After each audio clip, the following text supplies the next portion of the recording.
All right, you are live on the intranets. Hi, internets. How are you? The question is the people that have already jumped on are these Danny disciples?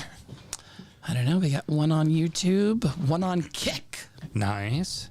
I posted the YouTube link, so I'm going to take YouTube's the best. That's where all the jack-offs hang out and chat at. Yeah, that's where the sewing circle does their stitching and bitching. Oh, yeah, obviously. Yeah. Oh, and what? I'm a blank. Oh, good. I'm glad we're about to do a show. I know, about to do a show, Fuck. and I want to Danny blank. carrying this shit tonight. Well, for the most part. I'm just reposting the Twitch link on my Twitter. Cool. Oh, we have Twitch still? Oh, yeah, look at that. Yeah, I got a notification when you guys go live on Twitch. Yeah. Nice, like that. That's a good thing. We got someone on Twitch, someone on Kick, someone on... Our producer producing shit. Well, you know what? I will share the Facebook link while I'm on my phony phone. At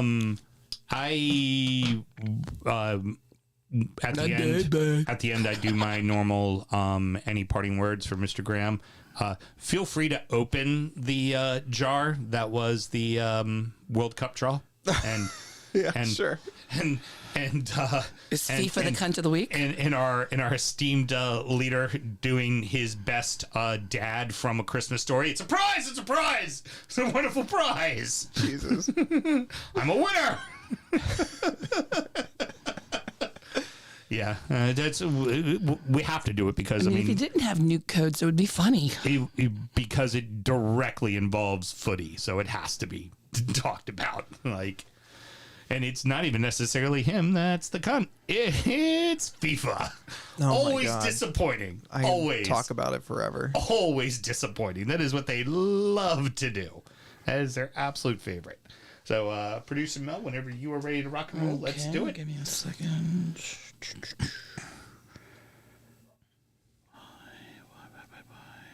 Fuck, it doesn't matter.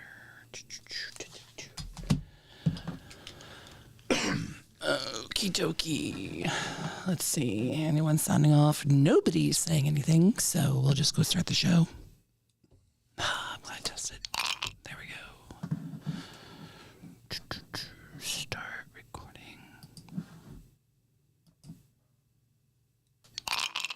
This is Simon Torres, Arsenal supporter of Charm City Gooners. You are listening to DU Football Show, and I'm here to tell you that it could be worse. You could be an Everton fan. Mel, did your team lose this weekend? Fuck no. My team didn't lose this weekend. You know what team did lose this weekend? Simon's fucking Arsenal. That's who fucking lost this weekend. You know how I know that? Mm-hmm. Because Villa fucks, baby. Villa does fuck. Oh, man. And then we got Danny here to talk Wolves, too. Let's start the show. Born in the land of Bowie, Maryland. Bred to be a fan of fucking Everton. Punch you in the eye and drink your rye. Sam Houston. Sam Houston? Arsenal fans have another Sam. AKA the fucking Gooner Graham. Snub of my lord. Look straight in shorts. Sam Graham, hey. Sam Graham. Fucking United!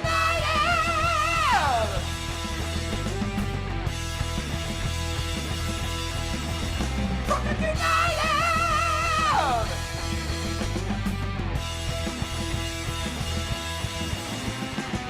Hello and welcome to the DU Football Show, a completely biased recap of the English Premier League as told by two common American schmucks. I am your host, Sam Houston, and away on assignment is our good co-host, Mr. Samuel Graham, because T's got surgery tomorrow, so Godspeed to our favorite listener, Tegan. Hopefully that all goes well. But sitting in, part of the Whole Lot of Wolves pod, one of three Wolves supporters, as he says in his sound drop, in the Baltimore area. Of course, the Baltimore Wolf himself, and regular contributor every year, the Iron Man of the 20 for 20 shit show, our good friend Danny. Danny, how you doing, sir? Honestly, that introduction, that title, the highlight of Wolf season so far. Yeah, that's it's sad but true. It really is sad but true. And of course, on the ones and twos, producer Mel. Producer Mel, how we doing over there?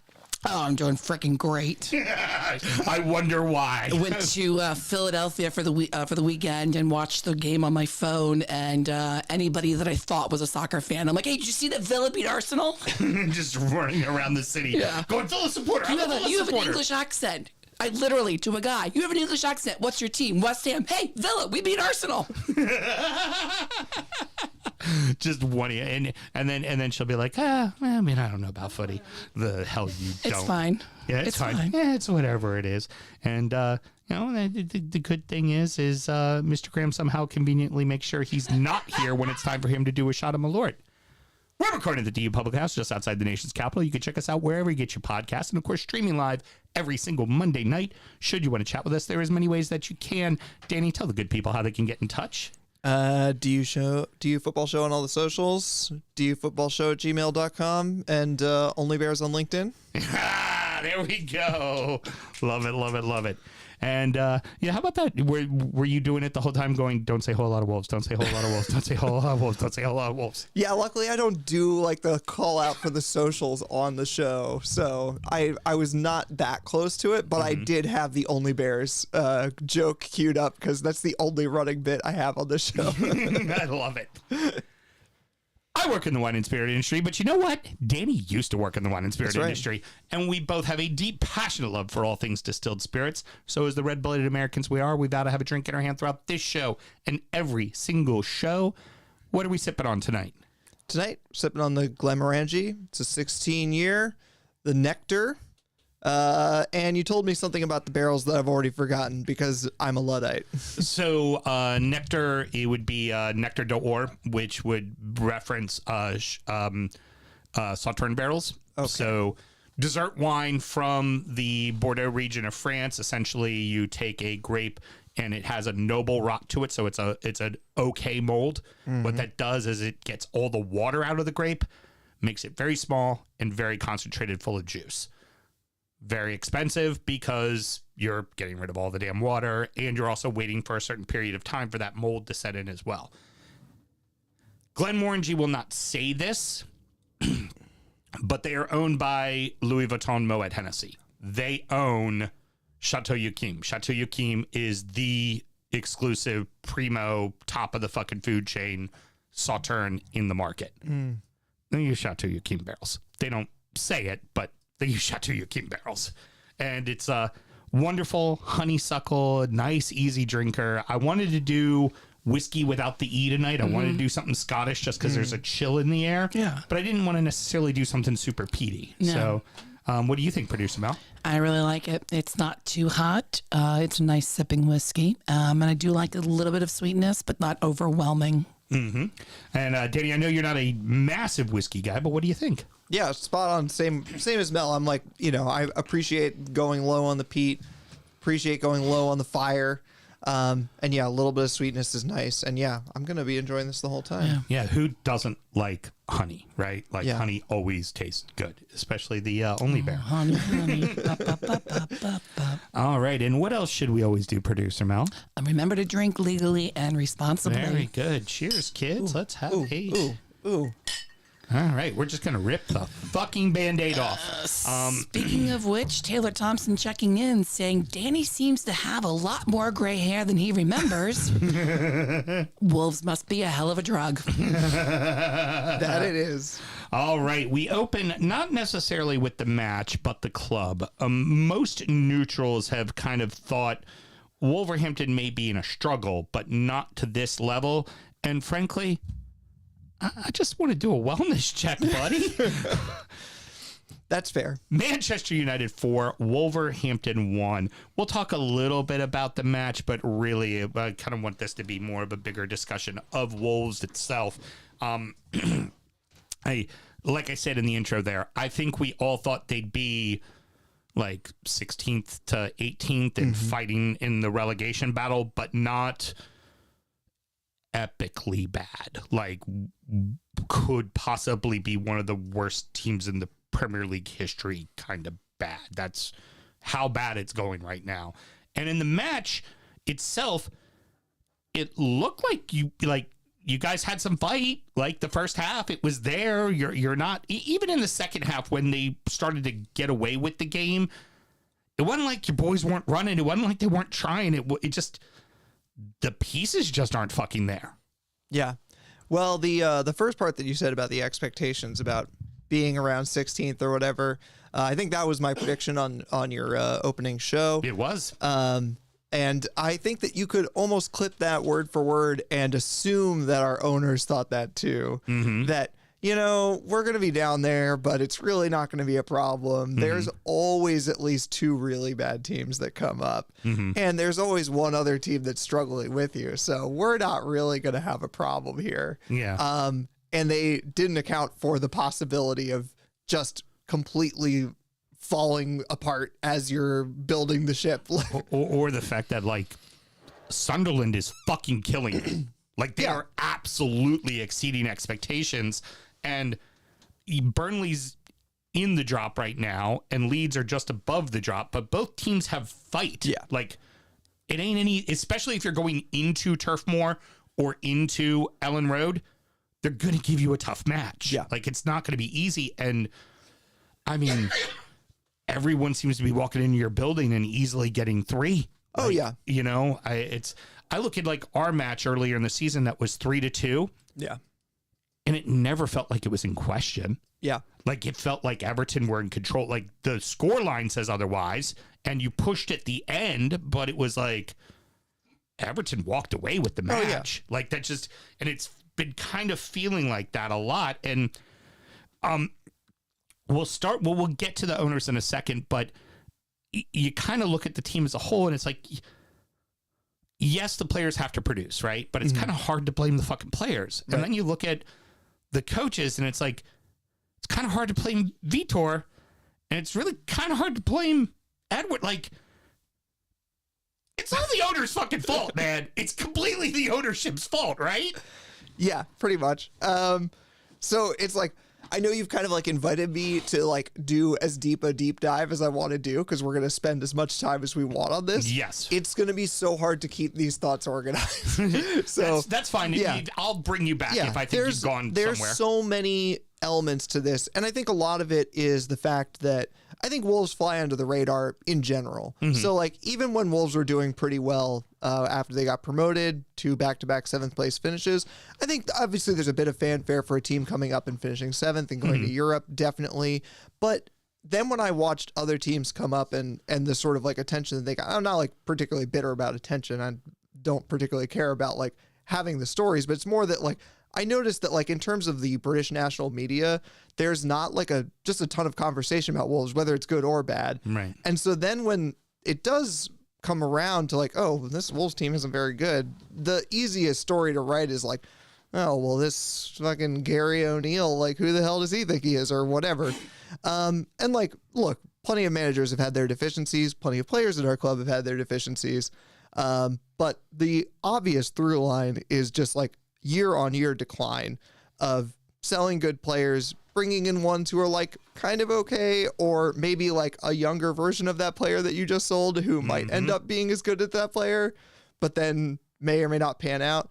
And like, I think that the Wolves hierarchy, and really I'm just talking about Jeff Shee, the chairman here, because he is like Fosun's man. There isn't really anybody else left at the club who like is independently powerful, as powerful as Jeff Shee. They're all people who have had to survive Jeff Shee firing other people. So in order to survive that, they do what Jeff Shee says. Yeah, you keep your mouth fucking shut. Yeah. To keep your job. And I also want to say at this point that I'm going to try to keep the comparisons to like the current U.S. administration to a minimum. But the similarities of like weird tech oligarch of like person who thinks they're invincible and like doesn't understand why everyone thinks they're out of touch are like pretty triggering this season, along with like the stuff that's happening in the world. But yeah, Jeff Shee's a real piece of work. He's kind of insane. He admitted when he came over along with the ownership that like he didn't really know anything about football, and he's like, but I'm quick to learn and I like want to learn these things. And I think he kind of got by with like the good early decisions and sort of not being in the public eye. Well, those good early decisions too weren't his. It was Right. listening to an agent. Right. That's what it was. And the more that he has gotten rid of people, kind of like you just said, the more that players have left or managers have left or people in just the staff, people who are in charge of the football operations or even the commercial operations have left and things have started to decline. It's like, well, you're getting rid of everyone. And so it's really hard for me to say that it's anybody but you that's making this worse. Right. But yeah, I think that you will probably understand as well as anybody the precariousness of Wolves' situation over the last, let's say, 3 years, but really since COVID is like the decline. I think that there was a change in Fosun's, that's our ownership company, a change in their sort of idea about how they wanted to run the club. It wasn't particularly well communicated because it wouldn't be very popular to just say like, oh, well, we want to be self-sustainable, which means we don't want to put any more money in, which is like all well and good to imagine that you're going to be like Brighton picking these perfect players who are, 20 years old and you're going to sell them 2 years later for like double the money. Right. But like that takes infrastructure, that takes scouting and You all need sorts of things. phenomenal scouting, and you also need a guy at the helm that isn't going to go, Right. I don't know much about it, but I'll figure it out. Wrong guy to be doing it. Yeah. And meanwhile, I think like I said, for an Everton fan, like I remember when we first came up, the way that Everton were at the time with like a kind of scattered ownership that really wasn't making very good decisions. And I think that there was a lot of fury from Everton fans, not necessarily about like decisions being bad, which sucks. Like it sucks to have players who aren't good and Right. to lose games, but more that like they don't maybe understand the precarity of the situation where it's like you guys had 2 or 3 seasons at least where it's like, hey, I know that you, the ownership, think that these players will be like good enough to get 15th or whatever. But like all it takes is for their like confidence to collapse and for like our home to no longer be a fortress and suddenly Bad start. and suddenly like you're down 20 points from what your expectation was and you're like in danger. And that's kind of like what I think Wolves fans are experiencing right now, which is like a lot of like, I don't know, a lot of the really grumpy people who would have are now saying like, I told you so, like, of course you're going to be right eventually. But like, the point is that it's like, yeah, we've been telling you this whole time that like, this is a precarious game you're playing, selling good players, bringing in people that we know are either not as good as those players, or we're paying way too much of a premium for someone who's like just about as good Yeah. just to get someone in the door. We're handicapping ourselves on the field and financially. And I don't think you understand the precarity of like, okay, 2 good promoted teams is all it takes. And then kind of missing out on like the manager merry-go-round that happens early in the season where it's like, okay, well now these other teams that were struggling with you like aren't struggling quite as much. And like, sure, it's going to suck for West Ham or Forest or whoever to finish 17th and they'll be scared the whole way. But like, you don't want to bank on them getting 18th instead of 17th. Like that's an insane way to believe. Right. You can, there is a world you can live in where you go, we're not going to win the league. We're not going Right. to be a European team, but we're going to contend week in and week out. We're going to pull off some wins. We're going to get some shocking results. We're going to get that, we're going to make the win against Liverpool be the highlight of the year, right? Like Yep. that can be done. And you can do that with putting minimal effort in. And I think the parallel I really like to compare to what you're doing on the sales side of things is Southampton before they went down the first time, where they just literally fed every fucking player they could to Liverpool or to Manchester United and then did zero investment in return. Yeah. Or get the investment completely fucking wrong. And in your instance, it was like, you have really good fucking players. Right. You have really good players, but you don't have a complete team. Like, Strand Larson is a 15 goal scorer in this league, and he will be for another team next year. Yeah. But the guys who got him the ball, the 3, because one ended up leaving on a free. The ones who primarily got him the fucking ball are all gone. Yeah. And you got no one to, I don't know, feed the big man in the middle of fucking ball. Yeah. It's So just insanity. this is where we're going to go even deeper, which is to say that like Jeff Shee had this idea last season, seemingly that like, okay, Vitor Pereira has something here in terms of like a relationship with the fan base that the club does not have currently, which is Jeff Shee's own fault, but he won't say it that way, I'm sure. Well, it's Vitor is slightly fucking crazy. Yeah. Right? And the points and the anybody pints. that's in the greater Yeah. Brummy area, slightly fucking crazy. Right? And the points and the pints, and that was all great. Yeah. And there was this connection with the fans that really seemed to recapture something. Fine. The way that ended up was him saying, okay, Vitor, you're our Fergie. like this is a guy who hasn't spent more than 18 months at a club. And I personally like thought Vitor was like a perfectly fine replacement level manager who also was like kind of crazy, but also like very like kind of like spoke to the fans on their own level. And I value that. But like he basically wanted to demote our sporting director or whatever title we had him on, Matt Hobbs. But really it was just shoving him out the door. It was like, I'm going to offer you a demotion that you're never going to take and you're just going to leave.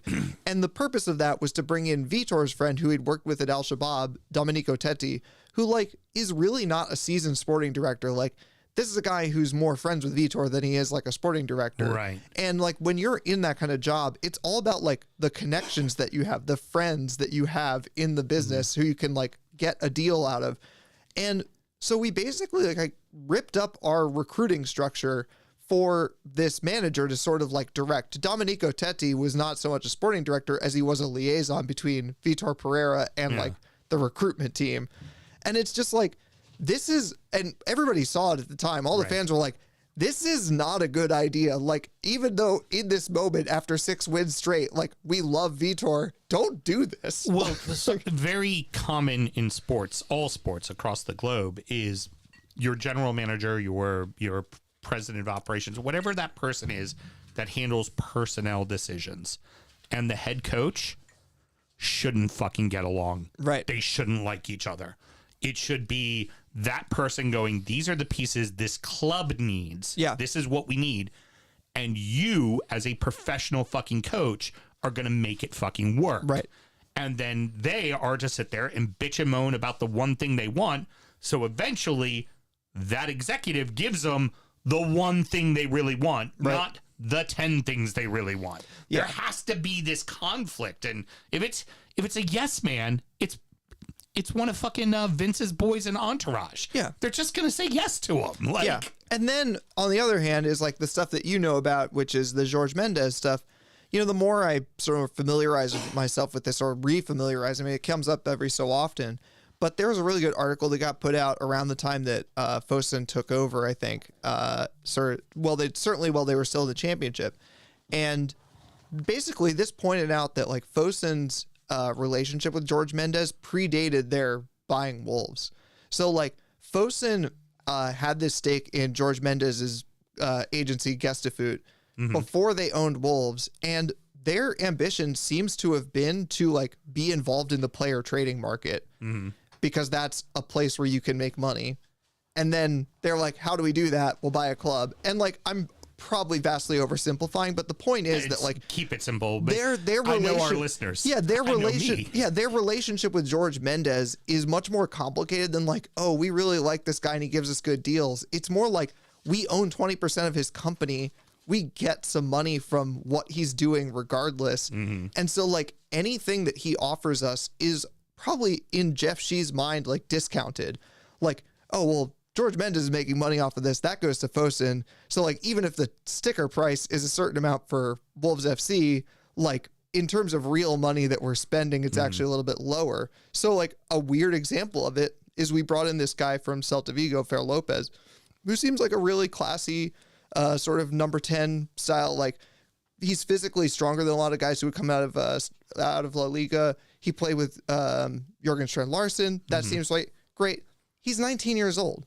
He's like Fabio Silva, but he has more first team minutes, but not by a ton. Fabio Silva was going to be one of the ones Yeah. I brought up. Fabio Silva for 50 fucking million when he's a teenager. It's kind of an okay deal if you have the rest of the team built around him. Like if you have the team that Pedro Neto walked into, who were competing in Europa League. You know, that's a perfectly fine choice. Perfect. But like this kid to come in and be half of the replacement along with Jean Arias of Cunha is like insane. And then when you consider that like George Mendes makes money off the initial transfer, and now that he hasn't been used by 2 different head coaches, they're talking about he might go back to Celta Vigo or somewhere else on loan in January. And that's basically just George Mendes protecting the value of his asset. George Mendes is going to make money off of that loan transfer again. And then when you consider that Gestafoot are probably making money off the back end from Gestafoot, like it just shows how like this muddled concept of ownership that they have, and especially the like insane ramblings of our chairman, Jeff Shee, which I have a really great little piece of show and tell for you. Please go for it. Let's hear it. Because it was going to say, ultimately, you need that. The chairman needs to know what the fuck he's doing, right? It's fine to bring in young talent if you can work them in slowly into a team. Yeah. And you also don't spend $50 million on them. Yeah. You spend $5 million on them. That's how our clubs, that's where we live, right? And then when you need a piece, you pick up the salary of Jack Grealish and bring him in on loan, right? Yeah. Or you pull the big money on a Tyler Dibbling because you don't have to play him. He'll work his way into the line, but it baffles me. So please, I would love to hear the random musings of a tech bro that thinks he knows how to fucking run a football team. Really strap in for this. And I have to abridge it heavily because it's very long. So the Express and Star is one of the local newspapers in Wolverhampton, and I think they serve other areas as well. He started to do a quarterly piece for them. He won't sit down to do interviews anymore. He hasn't done that since, I would say, just after COVID. And he started to just do these like pieces where he would send them into the Express and Star and they would just print them. And they were like, fine, I guess this is all we can get. We can't get an interview. So like, go ahead. And I think that they were meant to be sort of like State of the Union, like here we are, whatever. But like the club was always kind of like in like various states of chaos. And so he could never really write a like, things are going good. And so like, so here's one from May 23rd, 2024. So you'll remember that is the summer, I guess before Gary, like during Gary O'Neill's summer between his filling season. When the Wolves and came over. That was the summer the Wolves came over to exactly. Annapolis. Yep. So this is Wolves chairman Jeff Shee's column on long-term sustainability, Gary O'Neill's performance, and season ticket prices. This is how it starts. The Three Body Problem is an excellent sci-fi novel written by Liu Shijin. The book won the Nebula Award in 2015 and was adapted to a TV series by Netflix in 2024. In the story, human beings were lower creatures compared to the invading aliens who had much more advanced science and technology. What the fuck? He goes on to describe the first episode. A football club is a very unique business. In my view, successful examples from other industries or even from other clubs are not always adoptable here. It's not easy to give the club a clear identity. I personally don't like the way some people call us a project, which implies short-term objective. I am also not in favor that we are often described as the stewards, whose job is just to safeguard Wolves. In fact, by our nature, we are entrepreneurs who seek for business and commercial values relentlessly. Then why'd you buy a fucking football club? It is renowned in sports that you buy a sports team for the love of it, not to make money, because you ain't making, you are going to lose money on this proposition. There's about like 3 football clubs in the world that make money, and it's because they're so utterly massive that there's people in every of the 200 countries in the world buying shirts from them. Right. Well, and that just applies to sports in general. An NFL team, an NBA team, like, you don't buy it because you're going to make a fucking profit. Like, you just don't. No. He goes on to talk about where they were when they bought Wolves and how difficult things were for Wolves beforehand, which some tugging at heartstrings there. This is the part that really has been, thrown in his face a lot since then. He said, fans also play an important role. If you only pursue trophies or consistent European football, Wolves might not be an ideal choice. if you only love your local team and don't mind their supporting achievements, Wolves may not be one either. What a sales pitch. That's it, Sam. I don't know how I can be a Villa supporter anymore. Let me go support Wolves. You can kind of see what he's doing, which is like, yeah, Tempering expectations. is like we're gonna have ups and downs. So You're like, going to have a lot of fun. Don't worry about wins. no Wear a glory hunters participation allowed or trophy. something. But Oh it's my like, God. I don't know. You like, look, I will freely admit I was a glory hunter. Wolves came up and were exciting, and that happened to be the time that I started watching the Premier League more frequently. Perfectly fine. And I just think that like that is instructive. Like there will always be glory hunters inside the city limits of Wolverhampton or far flung across the globe. And you want to capitalize on those people coming in at the right time and being hooked forever. Right. Making them love the club forever. Yes, producer Mal. Geckel in the chats. You make money when you sell a sports team. Newsflash. You're not going to make a profit selling a championship team. Yeah, exactly. Yeah, exactly. And it's the, oh my God. I'm baffled that you don't say the quiet part out loud, right?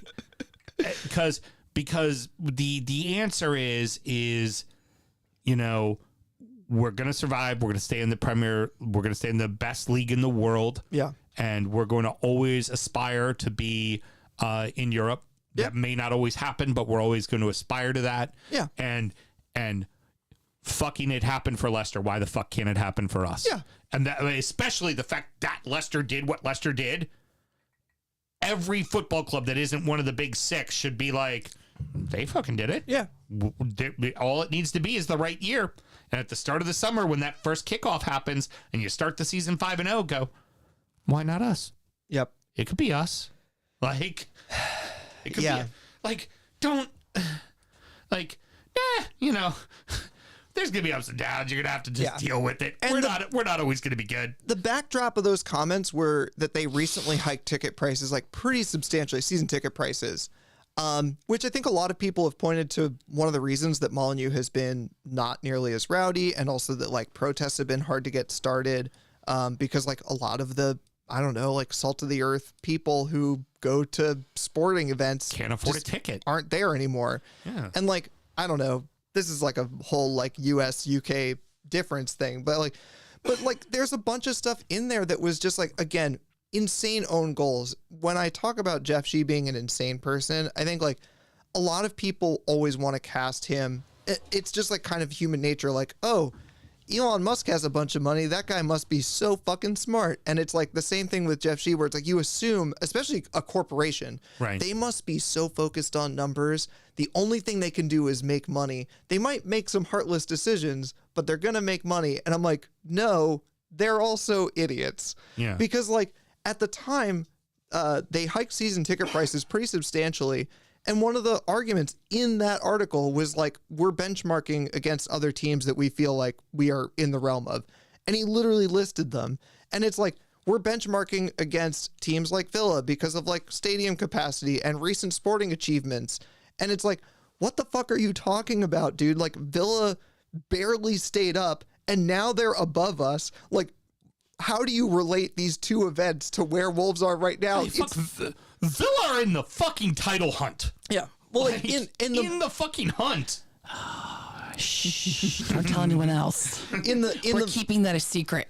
in the been very moment that he low-key. wrote that, like, I think it was equally in people's minds that like Villa had recently been in a lot of trouble, and now they were not in trouble. And it's like, how are you making this weird comparison? Focus on your own damn team.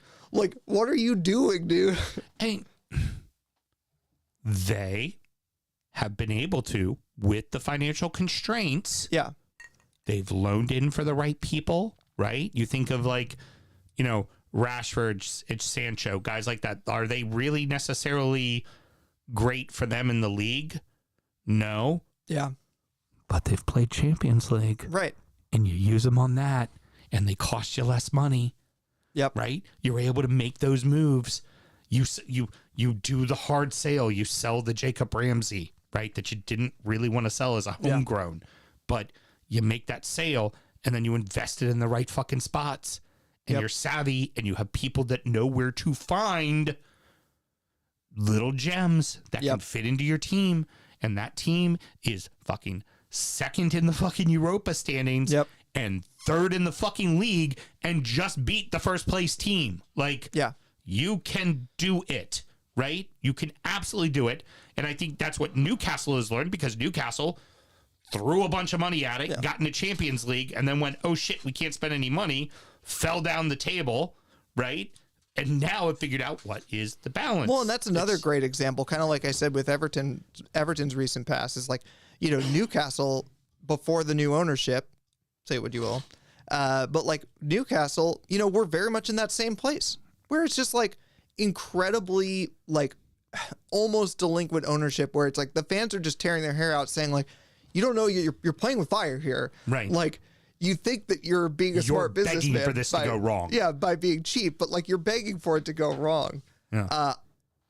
Mel, you got one for us? In the chats, BX Gunner brought up Blackburn and Leicester defied the odds. Yeah, exactly. Yeah. That's exactly it. Like, you can defy the odds. You Yeah. can do it. Now, Leicester was more of a surprise. Blackburn, that team was very much purchased. Like, they Right. were on the cusp of being there, and back in the early 90s, it didn't cost you a ton, but like Yeah. they brought on players very specifically to win themselves a title. But again, those are two teams that are currently in the championship. Yeah. You know what they have? A fucking Premier League ship title, which is something I know none of us in this room can fucking say, right? And Well, not yet. I hear you. But why, like, the fact that the ownership group here, in fact, here we go. Is this group interested in selling the club at all, or are they perfectly fine with running it the way it is and they just don't give a shit? Okay. Now this is getting into some serious speculation. I want to give you a couple more Jeff Shee things real quick. Please. So, and definitely bring me back to that because it's a whole thing. Go for it. So real quick, the first obvious own goal for Jeff Shee. Again, this guy, despite seeming to be a chief executive who is like, I mean, a CEO is basically just like a cheerleader. Like, your job is just to hype the business and like make other people do all the actual work. Right.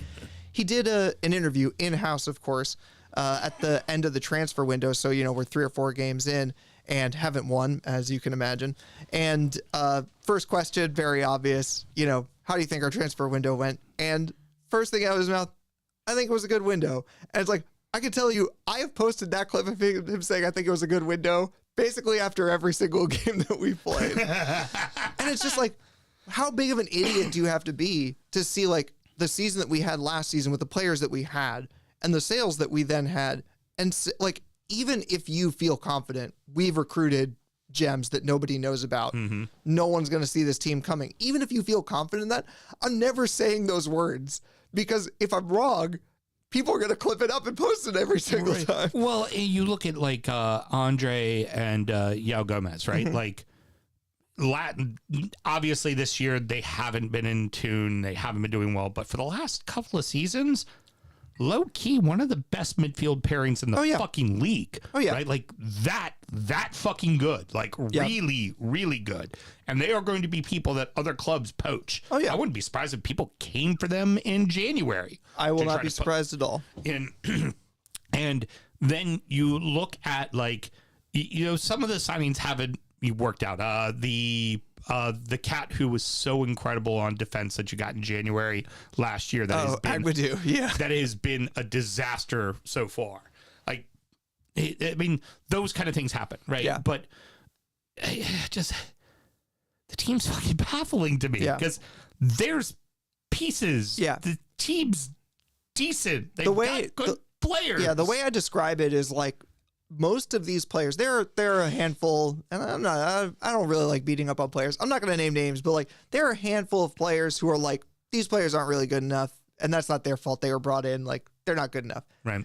But most of the team feels like players who are good enough for a 10th to 12th place team if you had other better players around them. Like Yeah. there are players I have seen at Wolves during Wolves' more successful times that are like, yeah, these are role players who are good at what they do. Feels for me, you have a decent spine, Yeah. and then the flanks are just a fucking mess. Yeah, well, everybody, the common thing now is, now we're getting distracted, but the common thing, We're going to come back to the ownership, trust me. the common thing now is for any time one of our right wing backs starts, is for the other right wing back to suddenly be like, oh, well, why didn't he start them? Because it's like, no, they're both as bad as each other. Right. Like every time one of them plays, someone's like, this person is basically not a football. Like this person just learned to play the sport. Why is he ever starting Hoover instead of Chachua? And it's like, then Chachua will start. They'll say the same thing. It's like, guys, we only have 2 right wing backs. There is not another option. We have Matt Doherty, and he's currently injured, and he's also like 32. Yeah. You have to start one of them and then just let that one play. Just let them fucking play. Yeah. They're going to figure it out or they aren't. And then after a few months, if they don't, then you go to the other guy. But like to the point, it's like, you know, Matt Doherty is a great example. As a right wing back in his previous stint at Wolves, had tons of glaring drawbacks to his game. He just like, there were parts of his game he could not do that well. He's not particularly fast. Willie Bolly covered for him. And he could be in that team that was much better than him because he played a role. And like, they've just assembled a weird Frankenstein team out of like these kind of like role players who are like in themselves not that bad. I think like a bunch of them could land in Premier League teams, not like top Premier League teams, but like, but easily, if you put them into a functional team with a system, a lot of them could be fine. Imagine how many goals Strand Larson would have if Jack Grealish and Ilian and Jai were feeding him the ball. Yeah, exactly. Like, he'd already be on double digits. Put the ball on his feet. He'll take a shot. He'd already be on double digits. Easily. Yeah. Like, easily. I want to get to this one last Jeff Yes, Shee thing please. because it's the best one, which is Yes. that he did a Business of Sport podcast during the summer. This was like one of the few like interviews that he did, but obviously it's pretty like scripted and whatever. I watched the whole thing for my sins, just because I wanted to find all the times he said the word esports. But Oh, that's right. You have a killer esports program, right? yeah, they talked to him briefly about football, and he was talking about like their sort of like their journey and like the ups and downs of it. And again, one of these like baffling PR own goals for me, whatever baggage he has with Nuno. And like, look, every Wolves fan loves Nuno, but also I think every Wolves fan also knows that like behind the scenes, like Nuno's a difficult person to work with, like a lot of the people are at the top level. Yeah. That stuff. So like, I don't know what the truth is out there. I do know Jeff Shee's a prick, so like I'm more inclined to take Nuno's side on this one. Right. But they asked him about that, and he described that period under Nuno as being a bit lucky, and basically saying like, I think that like the only way to read it to me was that he was saying like, well, that was the aberration, but maybe like our level because of what we can spend and whatever is closer to like 13th or whatever, whereas like finishing 7th twice is lucky. And let me tell you, if I'm Nuno sitting there currently at Forest when he said that, it was during the summer, as like just got into Europe with this team that no one really thought was ready for it, I would be sitting there and be like, don't call him right now. Like, do not leave him a nasty message. Yeah. And then, of course, Nuno loses his job famously, and every Wolves fan on Twitter is like, oh my God, Nuno is free. Go get him, Jeff. And it's like, I was like screaming to myself, just like, why do you think Nuno would ever come back to this dude who said that the only good period of Wolves time when Nuno was in charge was basically lucky? And it's like, you know what, Jeff? You're right. You were lucky, just not the way that you think. You were lucky to land a person who could like work within your insane system and still create a functioning football team. And let me tell you, when they were looking for a new manager, when they finally sacked Vitor, I think if I were Nuno, that's when I would have snapped and I would have called him and hoped that it goes to voicemail and leave him like a 10-minute message. Just be like, laying into just him. be like, dude, what the fuck are you talking about? And in that rant, I would have been like, you know what? Whoever this next guy is, sign him for the remainder of the year. And then when you start off on a shitty do what you normally do.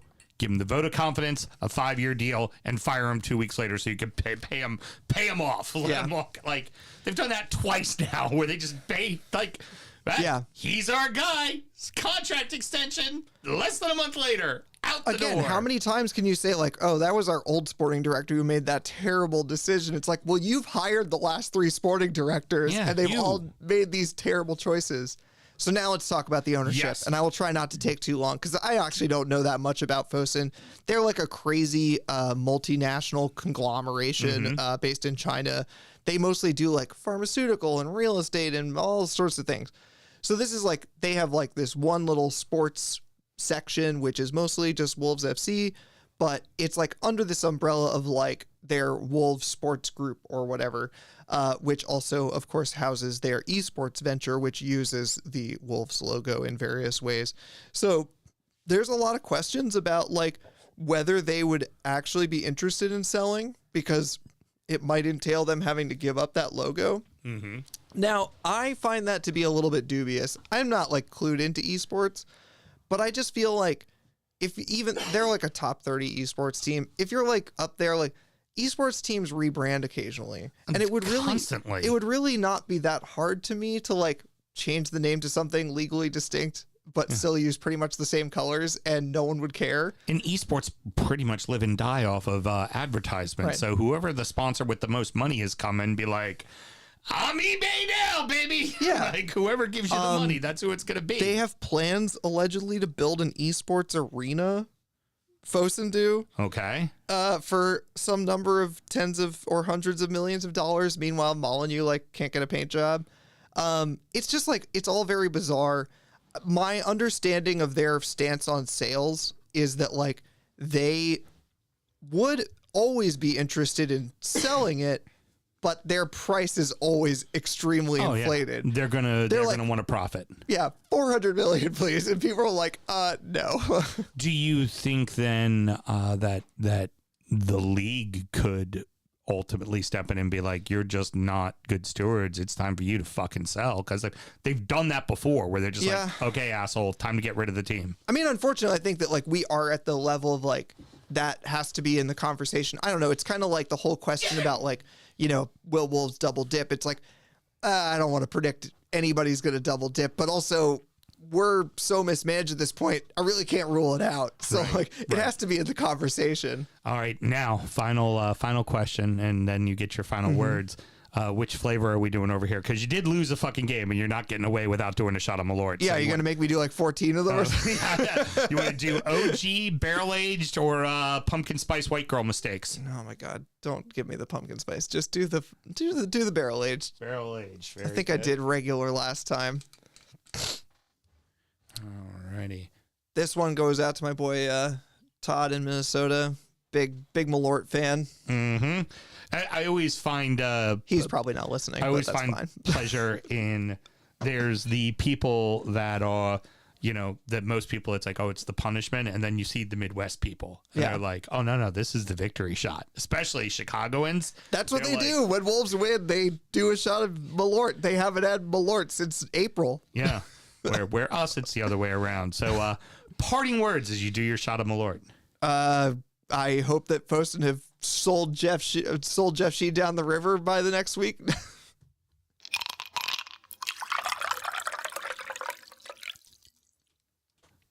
How do you remember it? The cough says it all. You know, you can never really prepare yourself for it. No, you never can. You never can. Mel, do you have something for us there? You're No, okay, I'm you're- just waiting for the next segment. The weekend was full of crazy results, but we are going to focus on a couple of crazy finishes.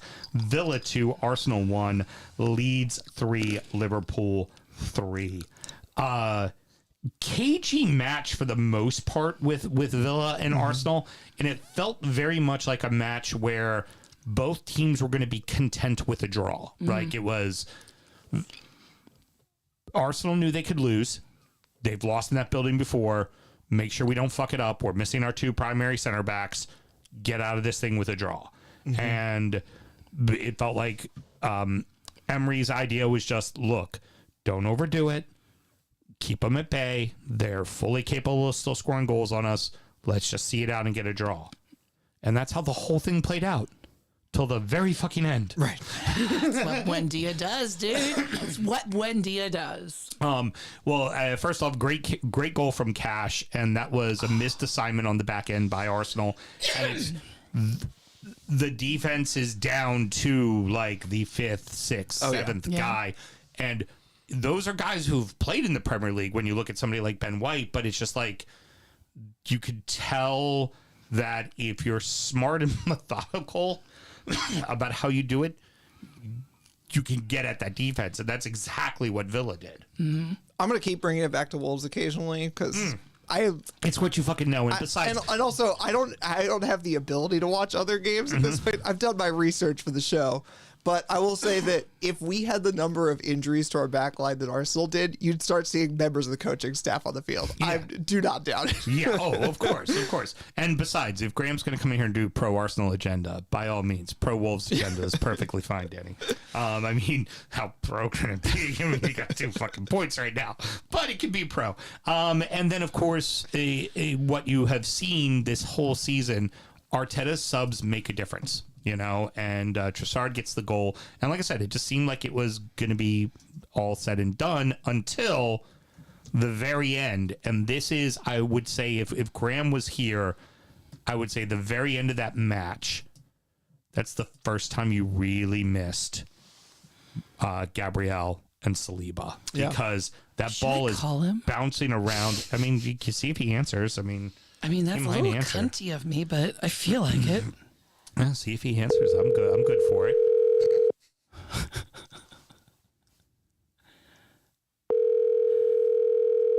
Hey, Loveline. Yeah, exactly. Yeah, really.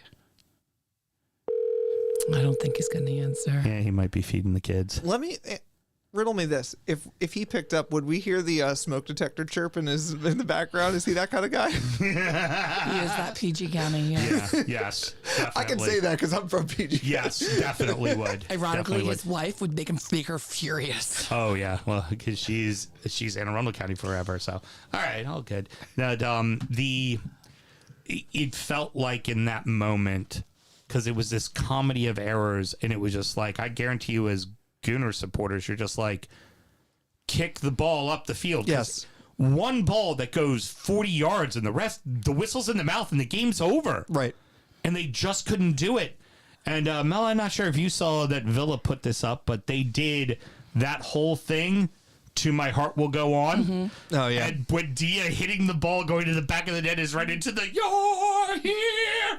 It's like Latin men they got great timing with dance moves and music. I mean, what can you say? The last time I did that particular meme for something for Wolves, it was somebody at the halftime competition finally hit the ball through the hole in the goal, and it had been like 5 years. They've been doing this competition for like 5 and years. somebody and no- finally did it. You're like, yes. So that's the level that.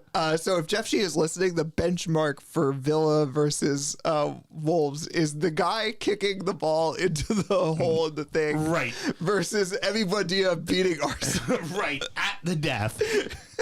And I mean it's a smash and grab, right? But Arsenal, you gave them the opportunity. Yeah.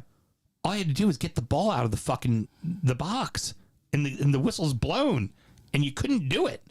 And I mean, for Villa, I mean, are they in a title hunt? It never occurred to me until you said it, and I'm like, well, we are in second. Third now because City jumped because they won. Yeah. But back to like a normal spot. But you're within 3 points. Yeah. And you're you're on fire. 8 of your last 9. You're Sounds just so weird. The only reason I push back is just because I actually watched. Consistency. Yeah, I watched the first half of that game because that was the day we got our Christmas tree. I've got to protect my own sanity somehow. Yeah, of course. But like, man, both of those teams seem so gassed, even in the first half. And it just makes me wonder about, oh, here we go. We got something? yeah. Hello. Hello? Hi. Just checking in on you. Hi, caller. You're on the DU Football Show. How you doing, bud? Hi, caller. What is it? Name, location, and team you support. I thought this might have been like War of the Roses or something. Yeah. After what y'all did to us on Saturday. Oh, we're talking man. about Villa being in a title hunt right now. It's kind of weird. Well, I said it on. I said it just a Grant few minutes Shane ago. said going no fucking way. So it's worth going ahead and just asking you right now, Sam. This was the question I would have asked you if you were in the room. Is this the first time you really were like, "Fuck, we need Saliba and Gabriel"? Yeah, I think Mosquera and Hincapie probably would have got through it together. But throwing Jury and Timber in there, I mean, hasn't played center back in 2 years. Yeah. Hasn't needed to. I think that was a bit too much of a change, and where it got very helter-skelter there at the end, obviously. So not the best, but those things can happen. I mean, Villa are a good team, and they put us in a bad spot. Well, I mean, the good news is you're now going to go to Wolves and let them get their first win of the season, right? No, not a chance. Bro. Also to the Emirates, so. Oh, it's at the Emirates. Okay, I thought it was shit. at the Molineux. Someone's gonna get a Yeah, hug, no, I mean, dude. it might as well be in League One than the state y'all are in, Danny. Jesus Christ. We could play at Grimsby Town's pitch and still beat your ass, is all I'm saying. Yeah. Oh, Graham, what is the? A few weeks ago, you were like, "Let's get through December," but I feel like this team's got the mettle to do it. What's the thought process now that it's it's within a game, like the top spot's now within 2 points? I still think we have it. To be completely honest, I mean, City. Look what happened against Leeds. We spoke about last week. Obviously, their midweek wasn't particularly great with the Fulham result, which we spoke about on Thursday. This weekend was a bit more comprehensive, but I mean, City can get got at, and I think teams are starting to realize that. Even more so than last season, because a lot of the talk was City fixed it right at the beginning of the year, and then teams were like, "Wait a second, there's still no Rodri. There's still kind of leaking stuff. There's a huge controversy over signing Trafford and then Donnarumma, and a little bit of unrest in the goalkeeping position. So let's fucking have a go again." And they have been doing that. The problem is Haaland doesn't have the same goal drought he did last year, Right. which would be super helpful if he would. Well, and it's also Foden has found his feet again, which is very helpful for them because this time last year he was barely playing and offering nothing, and now he's I think 4 in his last 5. I think he is for goals. I mean, there were 2 braces. Yeah, so at least that. No, he scored last time out as well. I think it was. I think it's 5 in his last 5. Yeah. So I mean, he's putting the ball in the back of the net. So that can't be good because then it means teams can't just focus on Haaland, which is worked for a few teams here recently. Is focus on Haaland, don't let him score. It worked for us once. But it seems that with Foden starting to find his way, that's not good. That's for damn sure. I mean, it's not the most encouraging thing that's ever happened. No, completely agree. But again, I think we still have to play them as well. So right. I mean, we could even if they were to catch up a bit, there is still a chance that we could extend that lead at that point. Yeah. In all fairness, they all have to come to your building now. Like right. City do not. Okay, I think that our game was. Yeah, I think we have to go to City, but that's where. Honestly, last season we should have won that game. If you remember, we had the Trossard sent off for what I still believe is kind of a bullshit. Yeah, the kicking the ball bullshit away. Card. Yeah, which the referee was blowing the whistle simultaneously. I don't really count that as. That was bollocks. To take off the fucking rose-colored glasses there, stud. The other question... I'm serious. I mean, he took one step and then booted the ball away. It was bullshit. It was worse than Declan Rice's, which was also bullshit. All right, one last... against Brighton, but it was last season. It doesn't matter, and I'm not going to let Danny get to me. Okay. Even though he already has. One last thing that I wanted to ask you about, and this is not about your club, but this is the question I posed to the group. Yes, Wolves are going down. Okay. Oh, sorry. Was that not it? Sorry. Are Villa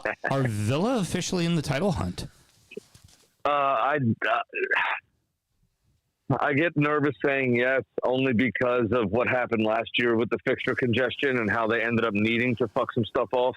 Yeah, but Also, they're winning, they have. they're winning in both right now. They're winning in both. I know now things. they are, yeah, but it's a fragile thing, right? I mean, Right. we were, potentially 7 points clear 7 days we're ago. 2 or 3 injuries away from Yeah, good. flipping. Fair. I just wanted to get your opinion on that. And Graham. don't forget how they started the season, right? I mean, that's the only thing I'd be concerned about saying yes. But points wise, where the table is, yeah. I mean, you'd have to say they're in there. You'd have to say they're in the hunt, and they're in the hunt until they prove otherwise themselves, I think. All right, perfect. And also, Graham, we're going to hold off on your shot of Malort because Mel should be the one who pours it for you, and you should have to drink it in front of her face. So when you come back, you will do your shot of Malort then. And one more thing, Graham. Perfect. Bit never gets old. Never gets old. I love that bit. All right, so moving on from that, because we're already close to an hour, and we still got like all the other games to fucking talk about. You've gotten through 2. Leeds and Liverpool, the dullest first half of all first halves that it could ever. I also watched the first half of that game. and then it was 2 goals in 2 minutes for Liverpool. 10 minutes later, 2 goals in 2 minutes for fucking Leeds. Liverpool get the lead, and then Leeds gets it at the death in extra time.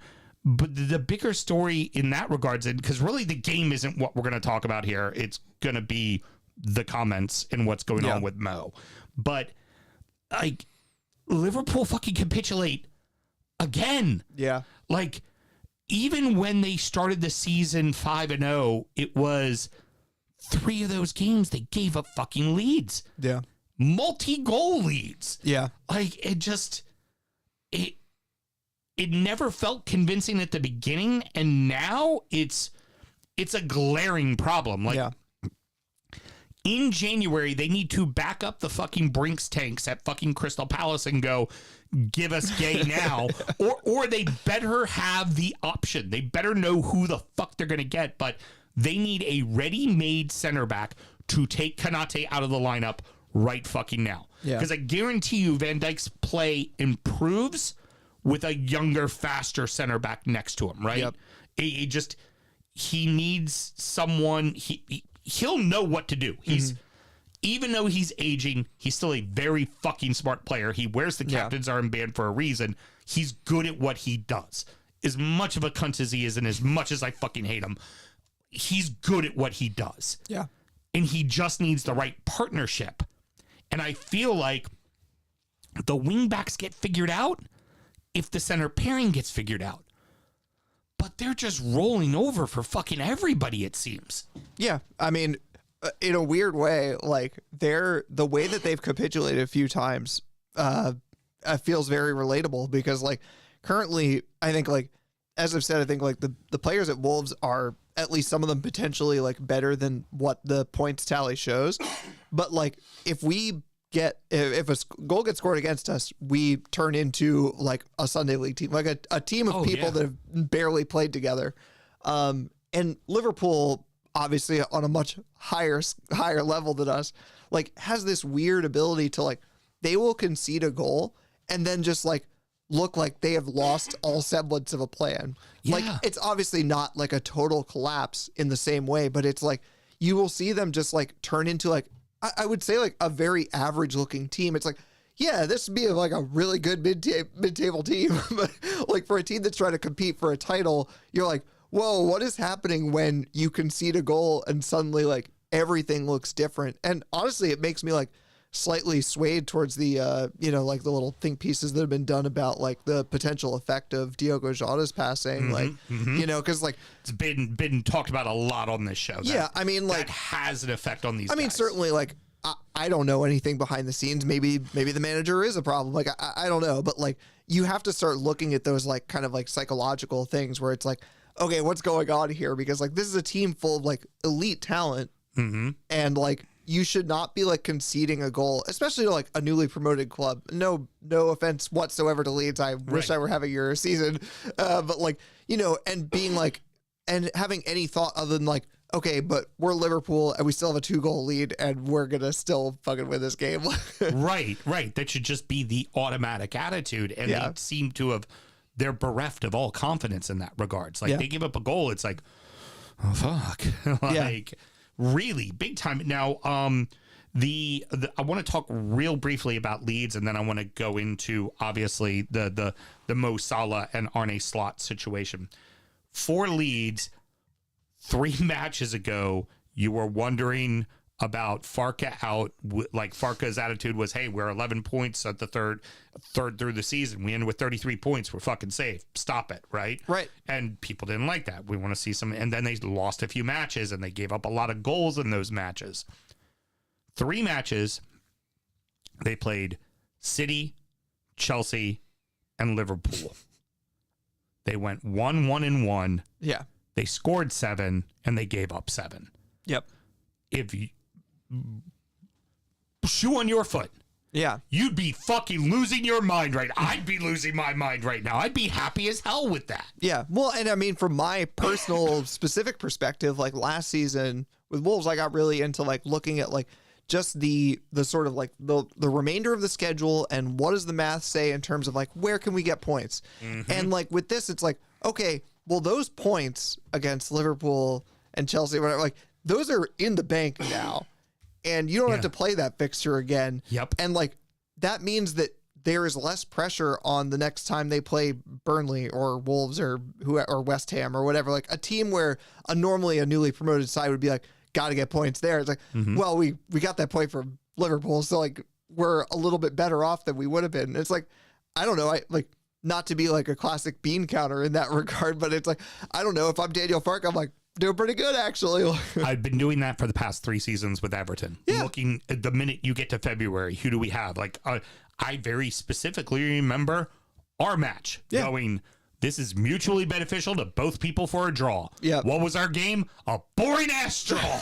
It was because it was exactly what both clubs needed to survive. Because nothing else beyond surviving fucking mattered in that situation. And particularly for us, at that point, we were a little bit ahead of you. Yeah. So for us, it was go to their building, get a draw. We know we're fucking safe. Well, and for you, it's get a point. We're probably safe. Yeah, and like exactly to put like a exact point on it, it's like, you know, when I was doing that, when I was like looking at those remaining fixtures, there were a lot of people saying like, oh, well, don't, you know, assume that we're gonna win against Ipswich. And I'm like, I'm not assuming anything. I'm just saying that when at the moment that we play Ipswich, we will be sitting there thinking like we could take a draw, and they're gonna be thinking nothing but a win, and an emphatic win is going to keep us up. Right, which then means you win, which I believe you ended up doing. We did. We went down 1. But again, like these things, like game states matter, but also like season states matter, where it's just like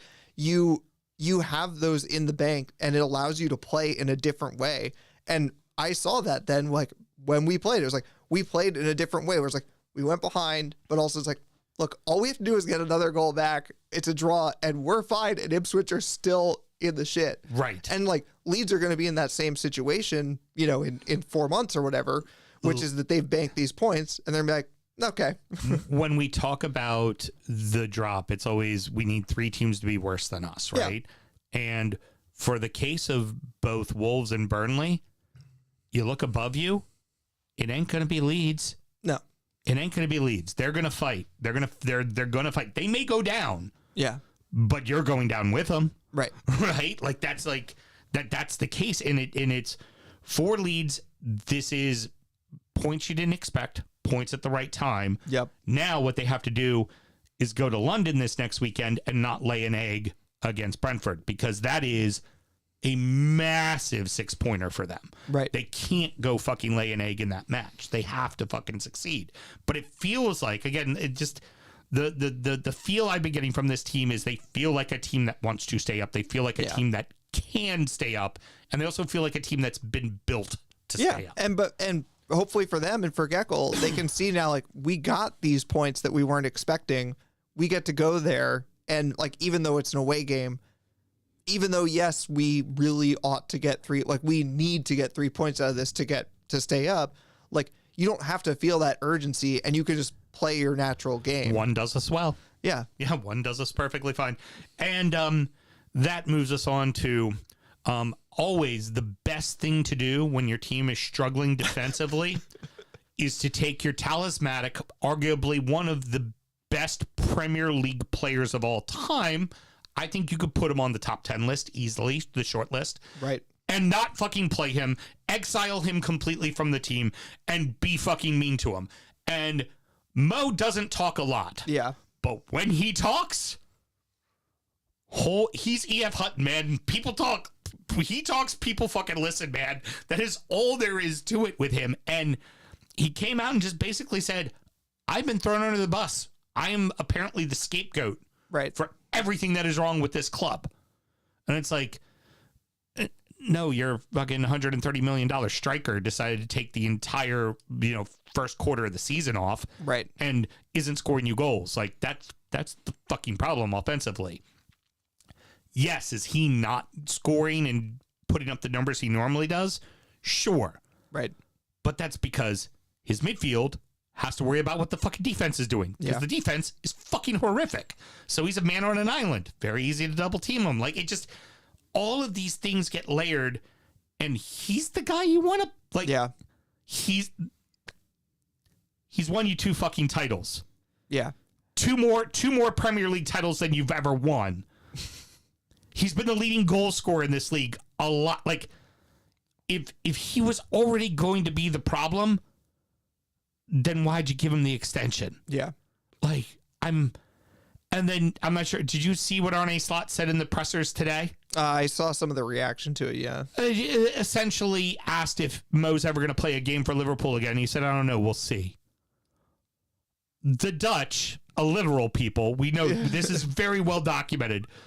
But for fuck's sakes, you got an Evertonian defending a fucking Liverpool player right now. What the fuck are you doing, Slot? I've said enough. Please, sir, your thoughts. Well, it's kind of like what I was saying about Jeff Shee, where it's like, dude, aren't you media trained? Like, why would you say anything? Like, if you are ever in doubt, just say nothing. Say something that, like, doesn't mean anything. But yeah, I mean, it's just like we say in Portugal, bread is bread and cheese is cheese. That is the kind of shit you say. Yeah, exactly. But yeah, it's just, I mean, I don't know. It feels like part of the modern game now is like this sort of discourse that like some of these players are like inevitable. I mean, like the whole Erling Haaland robot comparison where it's just like, and like for a player like Mo Salah, you just sort of just like become accustomed to like, he's going to score goals regardless. Right. Like this guy, like, fucking, even if you don't even watch the games, you play play FPL. You're like, this guy's gonna score goals. It doesn't even matter what's gonna happen. But like it obviously, like the people who are running these clubs and who are doing the recruitment or whatever must hopefully remind themselves constantly that that's not the way that football works. Is that like, yeah, if you had a striker like Erling Haaland, someone who's like central, and they were missing a ton of shots, that's one thing. But it's like, I don't know that I watched Mo Salah miss a ton of shots this season. Like Liverpool's attack just was like dysfunctional and not using him for a while. So like, I don't know. It's a complicated situation for him, but like, yeah, the Cobs definitely could have been handled better on that one. It's just insane. It's absolutely insane. And I would like to relish in this because they're my bitter rivals, but it's kind of fucking sad.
unmuted and back. We're going to come in on the ice cubes. Perfect.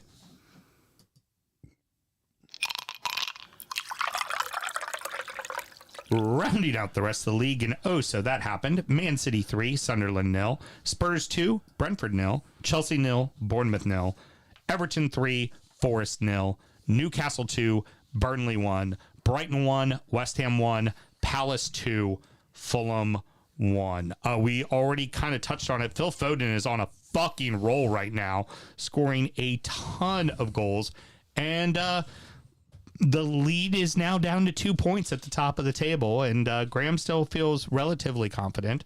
But this is what City does. They just slowly and methodically walk behind you. It's like Jason or Mike Myers. You just hear the footsteps walking behind you the whole fucking time. Yeah, I mean, mostly been interacting with Phil Foden in terms of my FPL, and that's been going great. There we go. But yeah, I mean, I don't know. I tend not to engage in this kind of like discourse or comparison, but like this like I know Phil Foden has had his moments of like jumping onto the scene and then, you know, hasn't been hitting it for a little bit and then comes back. But like this one feels a little more like I don't know, it just feels a little more like wholesome, a little more whole, where it's like he is taking on more responsibility here, and like you said earlier, like that's gonna pay dividends for City in other ways. Like it's it like opens he's things going, up. I'm the guy now. I am Silva now. This is my team, right? Like, Yeah. my striker scores goals, but I run the fucking show. I'm De Bruyne. He's starting to get that feel to him. Right. And that's because he was anointed that guy. That's who Yeah. he was supposed to be. Sunderland, I will say, I'm a little surprised they capitulated three goals. Now, I will say they're going to be a much tougher out at the Stadium of Light. They've proven to be that, but normally a team that plays a low block and plays a low block well, which Sunderland does, tends to fuck with City's mojo. Yeah. We've seen this happen a ton of times with them. And this time it just didn't. And I was a little surprised with that with Sunderland, but also, frankly, Sunderland could be completely looking past them because it's the Tyne Wear next weekend. Yeah. And that's all that fucking matters in their brain. I mean, Yeah. they're hosting Newcastle next weekend, and that's really all that fucking matters. So I wouldn't be surprised if maybe they're just like, whatever we do, we're going to probably lose against City. Who fucking gives a shit? No red cards, no injuries. Let's just worry about the next match, because that's what really surviving one, Yeah. Tyne Wear two. Yeah. That's it. That's all it's about. And honestly, right? there might be some fans who put those in the other order. Not wrong. Not wrong. If they went down in 20th place and had only 2 wins on the year and they were both against Newcastle, Sunderland supporters would be like, I mean, it could be worse. Yeah. Could be worse. For Tottenham and against Brentford, Xavi Simons finally does what Xavi Simons was brought in to do. Now, granted, they were constantly throughout the summer trying to bring in a 10 the minute that Madison was hurt and they knew he was out for the year. And they, you know, the most famous one would be they thought they had Eza and they lost out on Eza. Hilarious. And but this is what they needed, right? A goal, an assist. He's doing what they need to do. And on the Brentford side, I'm still not our preseason predictions, I put them as going down. I feel like they were up, they're slowly creeping down, and if it's not at home, Yeah. and then they've had really bad Januaries before, and it's just still smell test makes me feel like this might be the team to fucking fall down the table for me. Yeah. No, I'm with you on that one. This fixture, I really wish Xavi Simons had ever come to Wolves. He was besties with Fabio Silva when he was on loan, and that would have been fun, but we all know how it would have gone.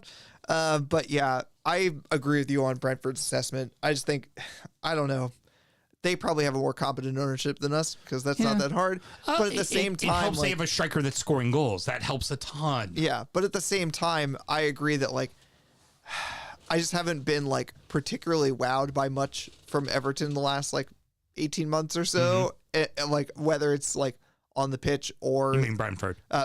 Brentford, and like whether it's been on the pitch or their transfer dealings. And I agree with you. Like a bad January window for them could be the thing that kind of like is the catalyst for them falling further down. So Chelsea Football Club and Athletic Football Club Bournemouth played a professional match in the English Premier League this weekend. Yes, they did. That would take care of the coverage of that match, other than the fact that Cherries needed that point because they've been slipping big time as of recent, and a shutout doesn't hurt because that defense has been leaking goals as of recent. So, I mean, Chelsea, big old fucking roller coaster. Who the fuck knows with that team? Concur. They're fucking baffling. Kieran Dewsbury Hall is on fucking fire right now. Obviously, it was an own goal, but he was the one who made the play, doing the little Cruyff turn on the goal line, on the end line and everything. And then really, for Everton, Tiano Berry scored a goal. That's the young striker you bring in. You've seen him for multiple weeks now, have goals called back, doing all the hard work, and you're just like, for the love of Christ, let the kid fucking score. And on that goal, Ilian Jai has the ball at his feet. Charlie Alcaraz is absolutely the more wide open player. And that ball, everybody knew that ball was going to fucking Barry. And he was either scoring or he wasn't, but it was going to be Barry that was going to have that opportunity. And he finally put it in the back of the fucking net. Yeah, you've got a very well-run football club there. I'm sure you're very happy about that, and I hate you for it. Just to get rid of the ownership group and things get better. That's the headline. And then get a new stadium, which those are both things you could use. Fosun had a plan for a new stadium at one point, and then they quietly never talked about it again. Yeah, of course. Yeah, that's how it's got. Forest, it was.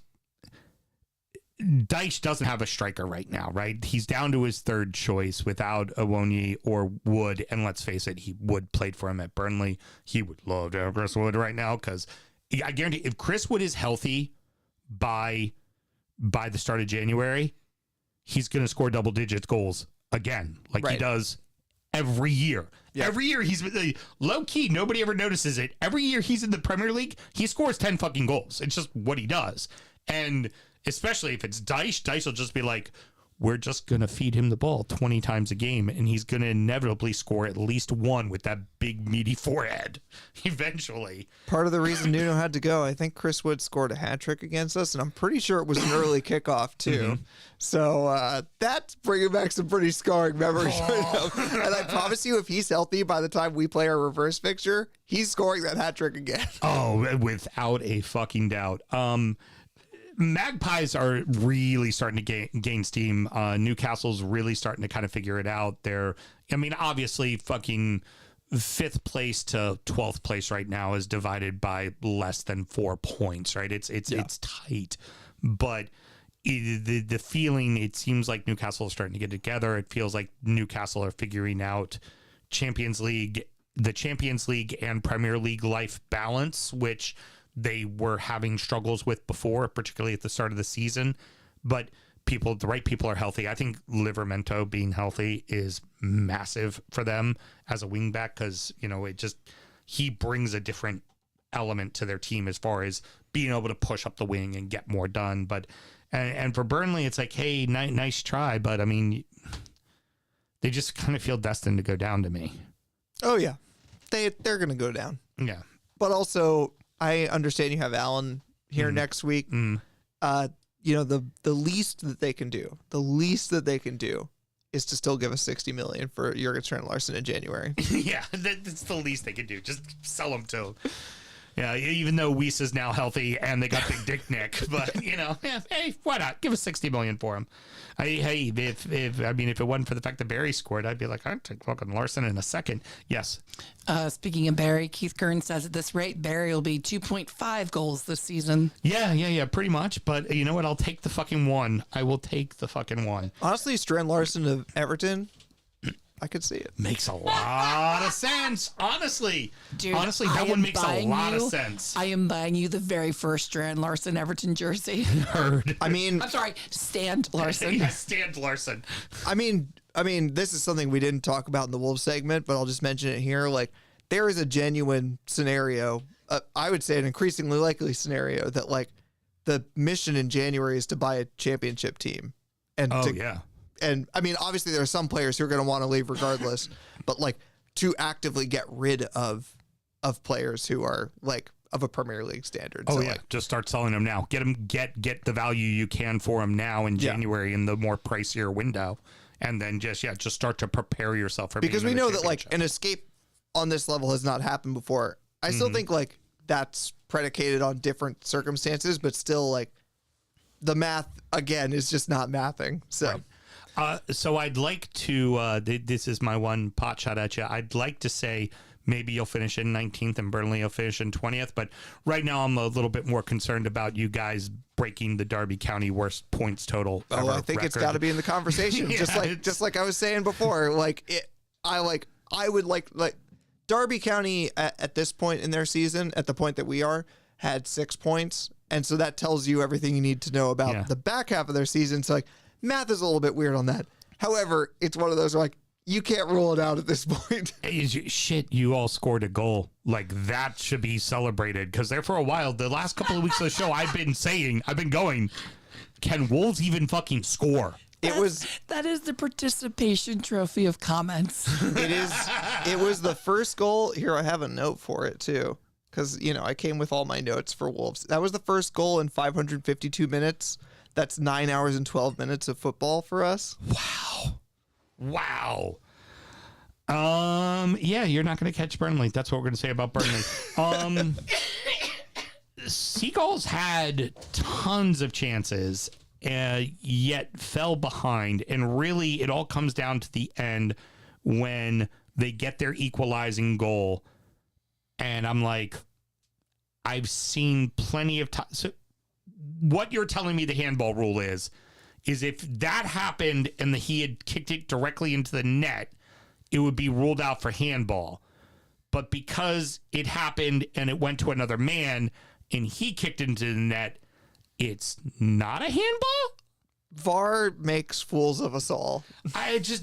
back to your game. How was one a handball and one not a handball? They both fucking handballs. Like, you could argue that the second one was like slightly lower in our game, but it's like I really feel like we're splitting hairs here. Yeah. And I mean, like I know this battle has been long lost, but like I would way rather just like a professional seasoned referee look at a thing in the moment and be like, "That's a handball," and I could be like, I disagree. I'm frustrated. The end. Right. It's over. Well, and then there was a high kick in the build-up of the play, too. Like a textbook dangerous play. He swings his foot around and almost hits the guy in the head. Like, your foot in lower half is at the level of his eyes. That's called a dangerous play. Yeah. Like, it almost felt like they were trying to find reasons to not disallow the goal, and it was again I'm very baffled by what the standards of the handball rule are. Let's figure out. I've been if it hits the sleeve, right, it's not a handball. If any part of the ball is touching the sleeve, not a handball. Yeah. Right? And that's just it. If it hits below the sleeve, fucking handball. Not intent, not anything, just it's a fucking handball. That's the problem with the whole sleeve thing. I don't want to get on this. Yeah, I got you. We've been going for a minute, and we still got a few more things to talk about. But it's like pretending that the sleeve is like the out of bounds line. Mm-hmm. Like the ball doesn't interact with the sleeve the way it does with the out of bounds line. Anyway, yeah, it's ridiculous. Fair. The point is that I want there to be something very definitive that you just look at it and go, this is black or white. This is a handball or this is not a handball, as opposed to. Or if there's a level of interpretation, let that level of interpretation be for the referee on the field, not the eye in the sky that's going to overanalyze it. Did this meaningfully impact the play? Yes or no? Very simple. Like the eye in the sky has got way too much time to think about it, and the English are too fucking nice to each other to disagree about something. And then finally, 2 amazing fucking goals in the first half. That goal from Wilson. Yeah. That 1-2, and then to hit it on the outside of his left. That was fucking nasty. Oh my God, what a goal. Here's how I turn this into a tale of Wolves' downfall. Heard. I witnessed on TV, not in person. I'm not that rich. João Moutinho score basically that exact same goal against Brentford, like 4 seasons ago. Mm-hmm. And that was great. I love that he did that for Wolves. And the fact that like our team has fallen down so much that like a player on João Moutinho's level is like a pipe dream for us. And relating it to this game, I was looking at this game and thinking about how Adam Wharton and Harry Wilson are both players. Adam Wharton, I know we are linked to at one point, but they are players who came up through the English pyramid in various ways.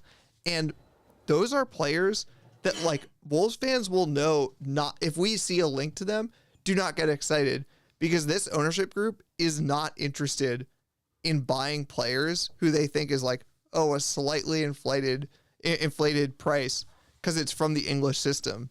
Right. Oh, it's 10 million more than we're willing to spend. And it's like, I don't know. Maybe you have someone who, even if they've only played in the championship, still knows like the level of physicality that's required for these leagues. And so it's just like, yeah, watching the replay of this game was particularly frustrating for me as a Wolves fan, because I'm like, even though Fulham like not having like the greatest season, but like still two teams that are like doing okay recruiting wise, and Crystal Palace literally like breaking my heart every time they play. And Palace, you know, how about this? Breaking your heart, I'm going to like step on the glass just a little bit harder. You know, The goldfish. Yeah, exactly. Like the goldfish. They're in 4th place and they've won an FA Cup. I mean, Right. you know, dare to fucking dream, Wolves. Dare to fucking dream. Sure money. I believe Graham missed his bet, but it doesn't fucking matter. He isn't here, so he can piss off.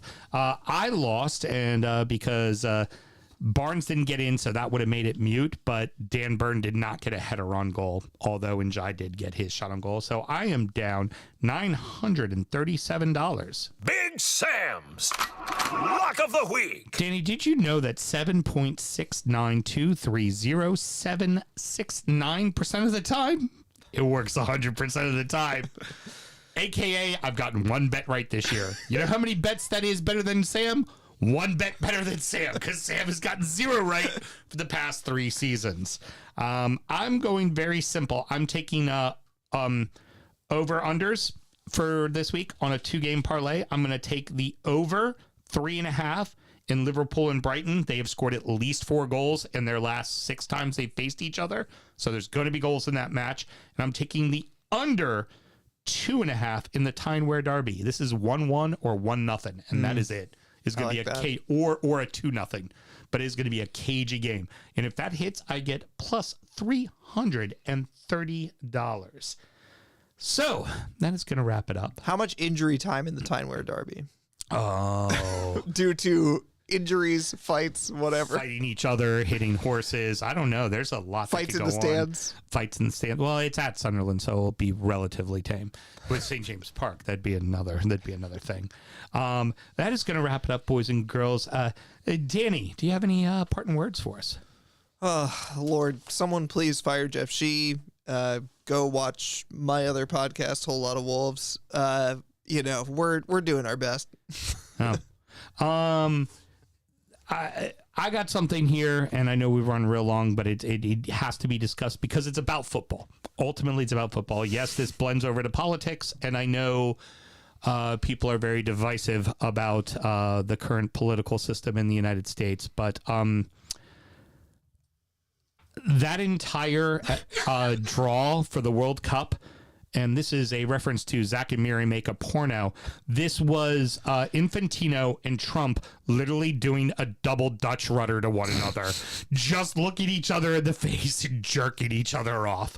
And if you ever need to be reminded, as much as we love this game, we love footy. We really love footy.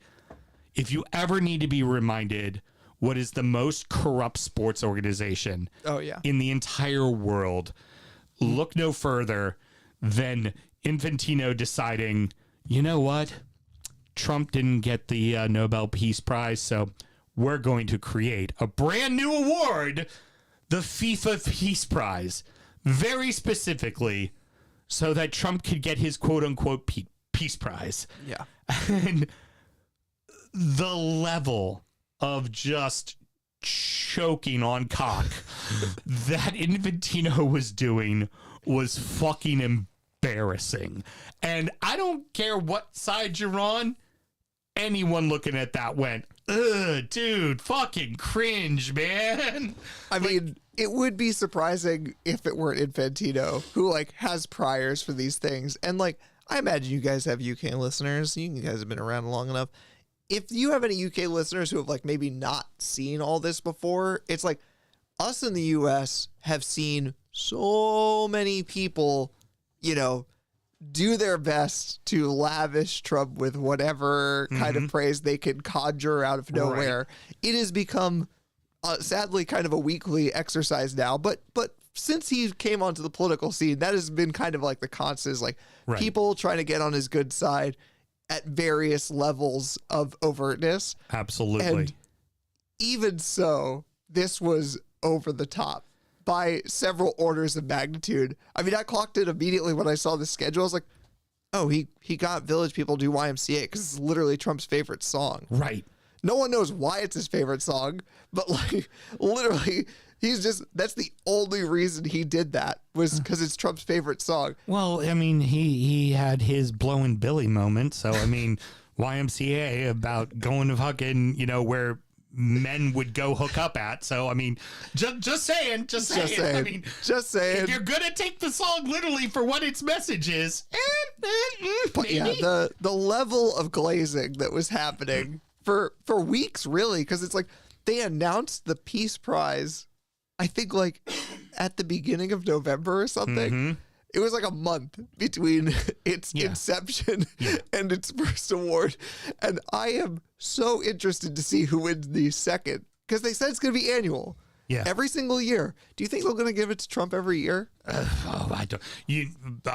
One of my friends, a fellow Evertonian, said the 2030, you know exactly who the fuck it's going to. Fucking the sheik of fucking Saudi, because it's going to be in Saudi Arabia is where the World Cup's going to be.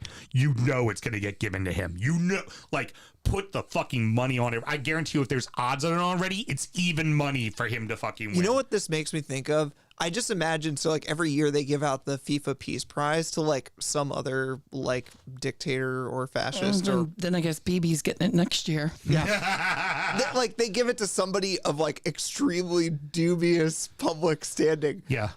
It makes me think of like the old Captain Planet cartoons where like there were all the good guys and then there's like the bizarro version of all the good guys, and that's the cast of bad guys. Yes. It's like there's gonna be the Nobel Peace Prize, which is gonna be all these like boring economists and like scientists and like a poet. Right. And then you have like the FIFA Peace Prize, which is like the most dubious, weirdest group of people you've ever met. Well, hey, you know what? You know, Orange Man, you got your participation trophy. Good job. Well done. In a world where we've been trying to outlaw them, I'm glad to see you got yours.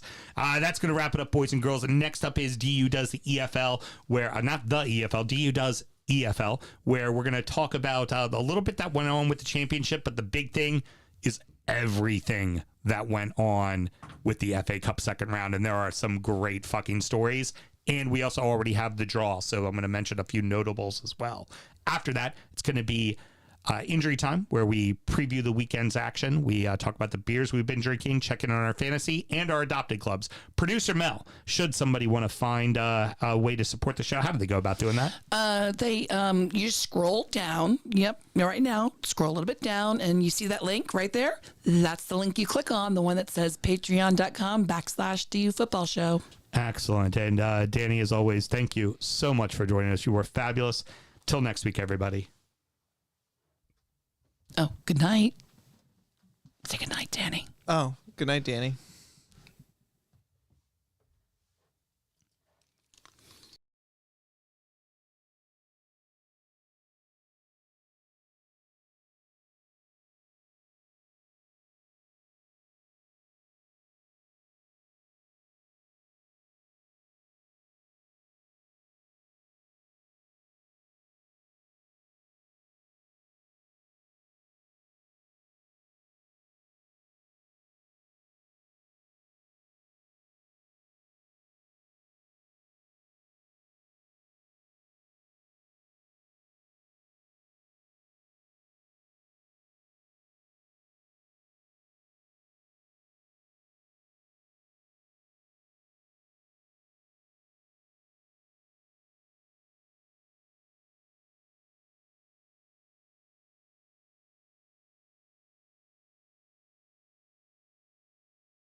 You that Right, time. guess now you're live. Okay, well, he was the last time he was just saying hi to you. He was being nice to you. It's like, hey, everybody, not live. Hey, you're not live. Now you are. And then said, hey, Mel, and you didn't Well, you respond. guys got me flustered, and I hit the commercial, and then I'm like, oh, wait, there's all that static visual because I hadn't come in yet. You want to go over show titles Yeah, give us show titles. between shows? Uh-huh. The Ownership's Fault. Uh-huh. Feed the Big Man in the Middle, or just Feed the Big Man, Feed the big man, okay. or the Big Man in the Middle. All that works. A Whole Lot of Wolves. My favorite. That's not wrong. Wolves. We're doing our best. That's false advertising. I don't know that we are doing our best. And then participation trophy. Either Whole Lot of Wolves or I participation. think participation trophy is a really good one. Yeah. I feel like it's a good bookend. Yeah. Between the Wolves thing and then the The Trump whole thing. thing. obviously. There you go. But I did like Wolves. We're doing our best. Oh.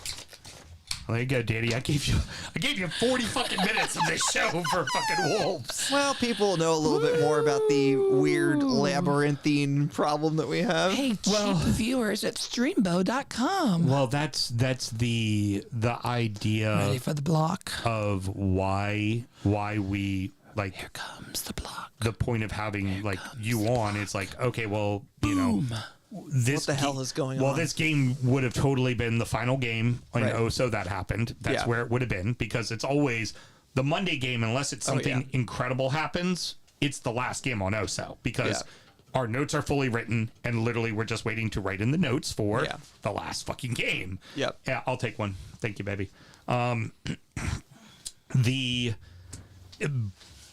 But we're want to fucking you have the opportunity to have someone that is a team you don't talk a ton about because they've had a really bad year, and honestly you start to kind of hit a point like for us where it's just been like, you know, it isn't about what you're doing on the pitch, it's just like, are you going to score a goal? It's a I political don't think struggle you now. can. Like, that's where you start to kind of hit as far as when you're wanting to, you know, still encompass the whole league. You can't give it a lot of time, Yeah. right? And and so I like the fact that we just went ahead and did a nice long segment. Yeah. Because frankly, man, really talking about Wolves at all. I'm really going to miss you guys on the 20 shows episode. Yeah, well, you know, good news is we, you know what? I'm going to hold on to this.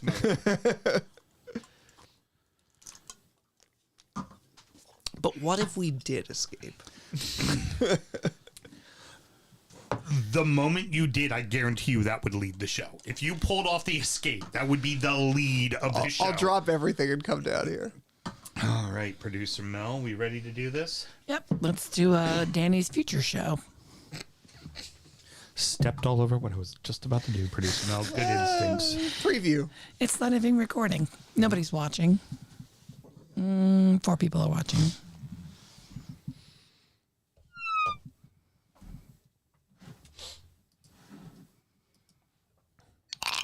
This is Danny from Baltimore, Maryland, representing one of the 6 Wolves fans in Baltimore. You're listening to DU Football Show. I mean, I figure you're going to be the future contributor. I might as well go ahead and, you know, do your sound drop now, bring you on in, let you start to feel the warm, comfortable blanket of the championship. Oh, yeah. Just let it all wash over you. I'm sorry. That was fucking rude, but it was really funny. Let's start the show. Born in the land of Bowie, Maryland. Bred to be a fan of fucking Everton. Punch you in the eye and drink your rye. Sam Houston. Sam Houston. Arsenal fans have another Sam. AKA the fucking Gooner Graham. Stump of a lord. Looks great in shorts. Sam Grammy. Sam Graham. Fucking United!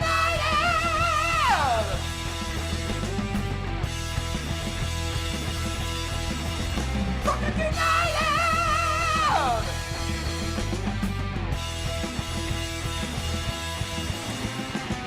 Hello and welcome to DU Does EFL, a completely biased brief recap of the rest of English football as told by 2 common American schmucks. I am your host, Sam Houston, and across the way from me, future contributor to the EFL show, our boy Danny. How's it going, brother? A little worse now.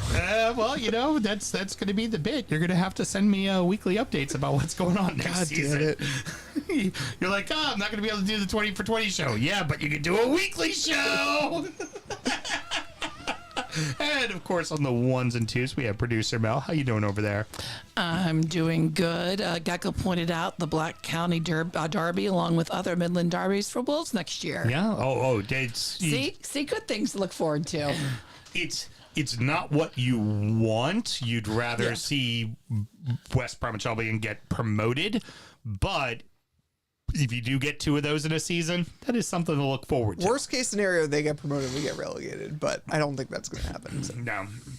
You know where that's going to happen? In the perfectly epic way of fucking over everybody. The one thing we all fucking want. It'll be Millwall gets fucking the promotion spot because they're currently in 3rd, and West Ham goes down. And we're going to be like, it's the one London derby we're all fucking screaming for. We all want, like, it'll be the one time we all root for fucking West Ham because everyone hates fucking Millwall. Like, it'd be Green Street hooligans every fucking the weekend before, and that'll be the one. That'll be the one that'll get completely fucked off. Absolutely. We're recording at the DU Public House just outside the nation's capital. You can check us out wherever you get your podcasts, and of course, streaming live every single Monday night. Should you want to chat with us, there are as many ways that you can. Danny, tell the good people how they get in touch. All the socials, DU Football Show, whatever joke I did before, Only Bears on LinkedIn. Only Bears on LinkedIn, yes. Also, DU Football Show at gmail.com. Perfect. Very good. We are drinking the exact same shit we drank on the last show, so let's get into it. Championship Corner! I've fallen and I can't get up. Oh no! That This is is all very triggering. that is Mel doing her impression of Rebecca Lowe. Whenever Rebecca Lowe's on, she says, Don't "Oh no." even Rebecca Lowe. She's on my shit list. See? Oh no! Yeah, I've since Everton have been down for a while, she seemed to take great pleasure in pointing it out. Like every This is what I'm fucking talking about. She's doing it to you guys too. Like She said like a couple of years ago, she's like, I just don't really like wolves. There's something about them. And it's like, look, what is wrong with you? Like, she can see the romance in every single team except for wolves. It's like randomly picking on Paul Dano and Matthew Lillard. Yes, it is just like that. absolutely. Is Rebecca Lowe the Quentin Tarantino of NBC Sports? Could very well be. So real quick before I get into all of the stuff going on, Wolves players on loan. Anybody in the football league right now playing anywhere? Honestly, I don't think so. The only one that I thought, and I should have looked it up, was Dexter Lembakisa. He's been out on loan in various places, and I could look him up for a second to see if he's somewhere. But I'm honestly more interested in him playing for Jamaica because that's way more interesting. He hasn't had many successful loan spells, so I haven't heard anything, so I imagine it's not going great. Well, you guys tend to import a lot of players, and you have the very bare minimum of homegrown, which means they need to stay on the roster. Oh, yeah. And well, I mean, God, to bring it back to the previous segment, you know, one of the issues is that the dereliction of the ownership is that it is very, very possible and likely that the Wolves Academy will get downgraded from Category 1, which again is just lack of investment there. And we're not producing players that like will go. We used to produce players that would go on loan to at least League One, if not the Championship. Right. And not having those again is like not a problem in and of itself, but it is kind of a side of a problem. well, and you have to like keep a player like Tommy Doyle right now because you need him to be on your roster to meet the needs of the amount of English We literally players. decided on deadline day not to sign another midfielder. And like we have 2 natural midfielders. We have like a couple like Bellegarde and whatever who are like advanced midfielders, but not quite. We have 2 defensive midfielders and nothing else. And we let Tommy Doyle and Boubacar Traore both go out on loan. Yeah. And we're just like, what are you doing? Yeah. Yeah, it is kind of baffling. If Tommy Doyle was with us, would we have more than 2 points? Probably not. But like, I don't know. We'd have more options. Right. The good news, though, for us, well, currently the situation you're in, you don't have to deal with this. But games are coming thick and fast, and in the championship, they are playing 3 in the next 10. They've already played 1, and then they take a week off because there's League Cup, so there's only a weekend. But after that League Cup, they come back to 3 and 10, and then 3. They do this shit at the end of the end of December, where it's you play on Friday. All the teams play on Friday, then all the teams play on Monday, then all the teams play on Wednesday, and then you do a weekends of action.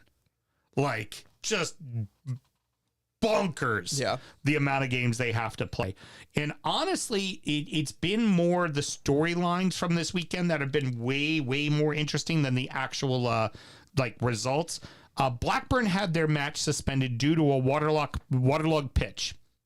For the second fucking time this season! Like, you're a championship club. Like, you should, professional fucking grounds crew, right? Like, League One, League Two, National League? Yeah. Sure. The championship, you are a stadium that is ready to potentially be in the Premier League in any moment. Yeah. And you have had a waterlogged pitch, not once, twice this fucking season. Another one, Pompey's match at Charlton started 12 minutes in, players are pulled off the pitch, sent to their locker rooms. An hour later, the game gets officially postponed. A supporter died in the stands. Jesus. Yeah, a fucking insanity. Because we've seen this before. Remember last year, Chelsea, someone had a heart attack in the stands. Right. And they were there was, an almost hour-long delay before they came back on and completed the match. But just terrible. And then the fun one, if we're going to have quote-unquote a fun one, and we just spoke about them, Millwall got a win over Bristol City to remain in 3rd place. Mm-hmm. But an all-out brawl occurred because Bristol City's captain thought that Millwall's head coach didn't shake his hand and pulled his hand away. So they start to push each other, right? They're pushing each other. Benches start to form. All the players start to form. In the video, the funniest thing, there's a Millwall player down on the ground, and another player's going over to lend out his hand to reach him up to console him, looks over his shoulder, sees everything, turns and runs away from him. He's like, mid-hand, here you go. Nope, there's a fight going on. Daddy's gotta go. Runs up the fucking pitch. It was like the closest thing to like the baseball style, like benches clearing. The guys running from the bullpen. They were on the goal line. He just sees it, turns around, pulls his hand away, and dead sprints towards everything.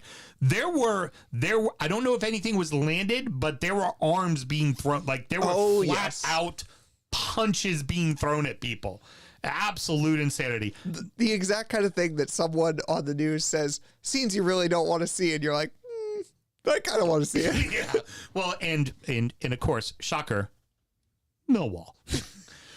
Remember, for that one very brief moment, there was that one brief moment on the bridge where there was the terrorist with the machete, and the one guy, before he beat him with his own bare hands and took the machete from him, said, "Fuck you, I'm Millwall." For one moment, we all liked Millwall, and by the weekend, they had done some racist shit, and we all went back to hating them again.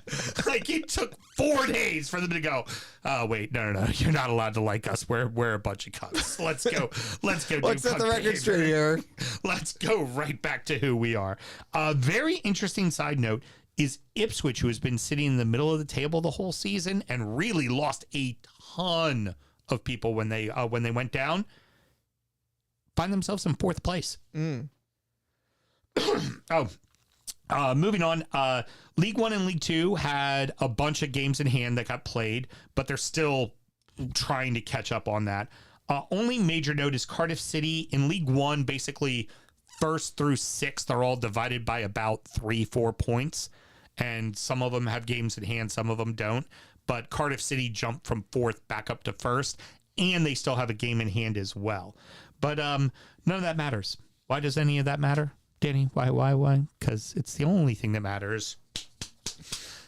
We've got Sick Boy, I'm Renton, and you're fucking Spud. And this is the sweet, sweet, sweet brown juice. That is the FA Cup second round, baby. That is the only thing we need to talk about. Let's get started with the notable winners. League 2 leaders, Wassel, along with second place Swindon Town and third place MK Dons, all advanced. Note, the reason why you want to note that is they're teams that are doing very, very well in their respective leagues. That is normally not who you want to fucking face or face in their building in the third round of the FA Cup if you are a championship or a lower Premier League side. This is not the team you fucking want. Any of those guys. Also worth noting, the only team that Manchester United does not want to see advance in the FA Cup, Grimsby Town, has advanced. So other League One notables, we have Wigan, who of course last won the FA Cup in 2013. That's the year that they famously went down, but beat Manchester City to advance. Doncaster Rovers and Port fucking Vale all have gotten into the third round. Do you know why they're the whole Port fucking Vale thing? Go for There's it. a video of MK Don supporters last year being pissed off that their team wasn't playing well, and the supporters like, we're fucking losing. We're losing to Port fucking Vale. So Port Vale is no longer Port Vale. They are Port fucking Vale because that is their Christian name, and that is all there is to it. So some interesting exits include Bolton, who lost to Swindon. Everyone's second favorite London club, which is Leyton Orient, as The O's. yeah, the O's. They got bounced. And the show's personal favorite team, Accrington Stanley. Hey, Mel. Who's Accrington Stanley? Who? Exactly. They lost on penalty to Mansfield Town at home. But, Mel, here's one you definitely want to hear. They may have lost the match, but close personal friend of the show, Ben Kay, and his team won Best Grounds Crew in the EFL for the 24-25 season. And Snaps up for Ben. And we've talked with him before. They're north of Liverpool, close to the coastline. The amount of snow and heavy rain that he deals with on a regular basis. He was like... Arsenal travels to Pompey?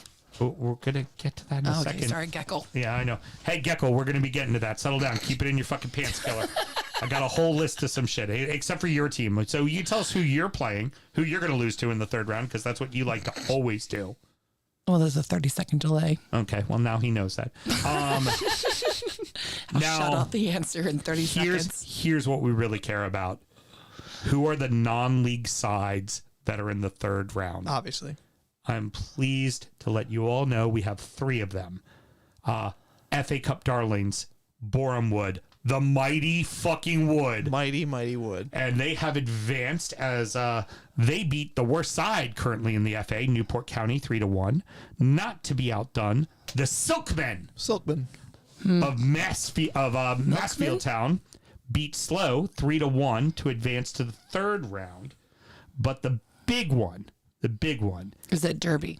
is we have they play Derby County. Okay. So we have a team from the National League South, which is the 6th division.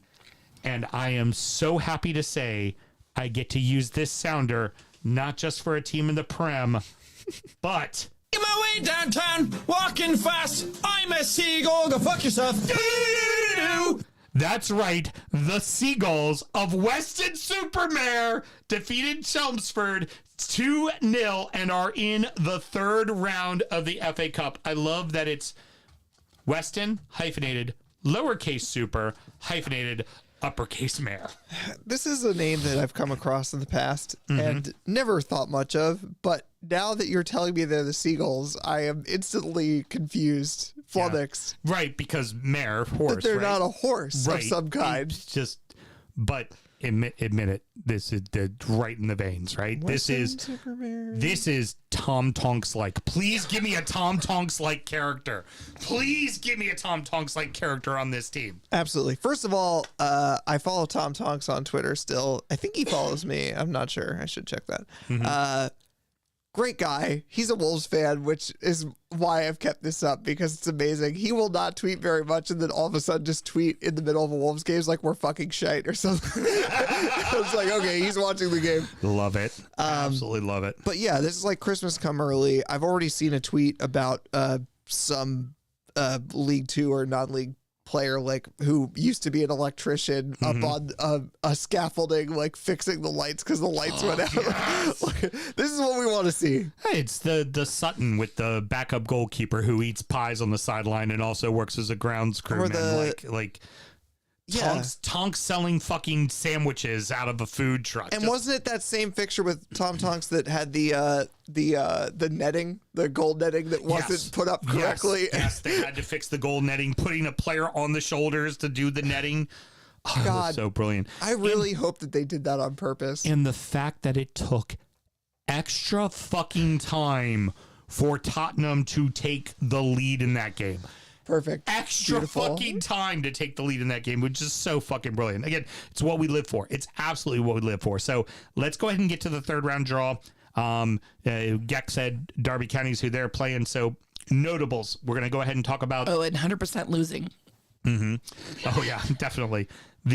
So let's talk about our clubs. So Wolves will be hosting Shrewsbury Town. So, right on the same level of competition. Very much the same level. It should be a good, tight game. Everyone should tune in. That's going to be a great game to watch. I do not doubt it. Yeah. Tell me 1-0 written all over it. Villa are facing Premier League team, but they go to Spurs, and Spurs never win at home. So you'll be advancing to the fourth round. Yep. That'll work out well. Also to be playing a Premier League side as well, Everton welcomes Sunderland. So if it was at the Stadium of Light, I'd be very nervous, but it's also the FA Cup, and we love to fuck off the FA Cup. So hopefully we do all right. Who knows? The fun one that Gecko jumped all over there already is Arsenal have to go to Fratton Park to play Pompey. Yeah. We love, like, Graham and I both have an affinity for Pompey as well. So that fucking brilliant. I love that. Here are the non-league teams, and what are they doing? Weston-super-Mare go to League Cup darlings Grimsby Town. Oh, yes. Oh, yes. If my team is not playing at the same time, I already know what game I'm watching for the FA Cup. Yes. I already know. It is that fucking match without a fucking Grimsby doubt. already have had a taste. Yeah. Oh, yes. And they're playing the 6th division team. Right. Yeah, please. That is all I want in my life.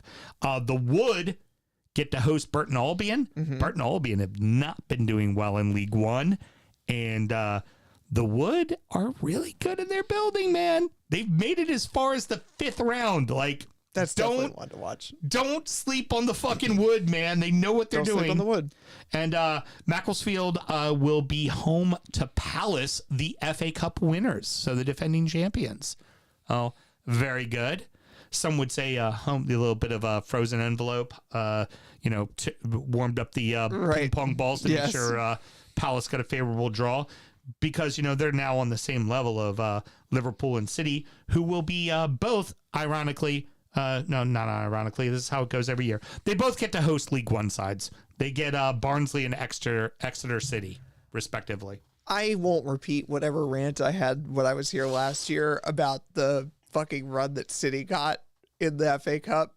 It was a disgrace. If you do not believe that the moon landing was faked, or if you believe something, do not believe that there was a second shooter with JFK, my God, you have to believe that this shit is rigged. Oh, for City? Oh, my God. City always, they always get, some, bottom of the table League Two side. And in the middle, if I recall, of, a not very good run for them. Oh, yeah. It's here's some gimmies where you will play, your third string team. Yeah, you don't have to play anybody of any consequence. Everybody gets rest. You guys will all figure it out. It'll be fine. Yeah, that's how it seemingly goes Infantino's got to be fucking involved in this. That's all I'm saying. Dutch ruddering and Manchester City. What I'm interested to see is, does Taylor come up with a Dutch rudder taking the Zach and Miri make a porno and put up Infantino and Trump's faces on it? All right. Well, that is going to wrap it up. Danny, any parting words for us? Oh, dear God. What Premier League team do you predict that we will get next year in the FA Cup? In the FA Cup? Oh, you'll get, you know what? You'll be near the top of the championship, and you're going to get one of the newly promoted sides. Okay. I'll take that. I'll take that. It'll be one of those ones when Graham and I talk about it. It'd be oh, God. I know who it's going to be. It's going to be fucking Middlesbrough, isn't it? Yeah, it'll be Burrow. They already have it out for us. Oh, that'd be brilliant if it was Burrow. That would be so fucking funny with Edwards. I mean, does this team, do they let Edwards stay, or do they give him a 5-year extension and then fire him at the end of the season? Well, first of all, who knows? You'd have to read Three Body Problem and try to suss it out that way. But in reality, I just can't see how you hire someone like Edwards and not be thinking for the championship. Like that's kind of the point. I mean, the other point is that they literally don't have any other options. Jeff Shee is a morally bankrupt criminal, basically, and like doesn't have any other options except for maybe rehiring Gary O'Neill, which was a possibility at one point. Right. So like the real answer is he doesn't know what the hell he's doing. But if you do know what the hell you're doing, there's no way you bring in Rob Edwards apart from thinking like, well, this is also sort of in preparation. So I have to believe he's here for next year. What? No Big Sam? Save the day? I think his time is gone. Although he is a Wolves fan, you know. Oh, did not know that one. I love that. Next up is going to be injury time, where we're going to preview the weekend's action, talk about the beers we were drinking, and of course, check in on fantasy and our adopted clubs. Should you want to support the show, Producer Mel, how do you go about doing that? All right. Take that right finger of yours, take the pointer finger. Now scroll down just a little bit and you'll see it in the link. If you went to the Drip Shack link, you went too far. However, go ahead and buy yourself a t-shirt while you're there. Click on the one that says patreon.com/ or / some / DU Football Show. Very good. Till next week, everybody. Good night.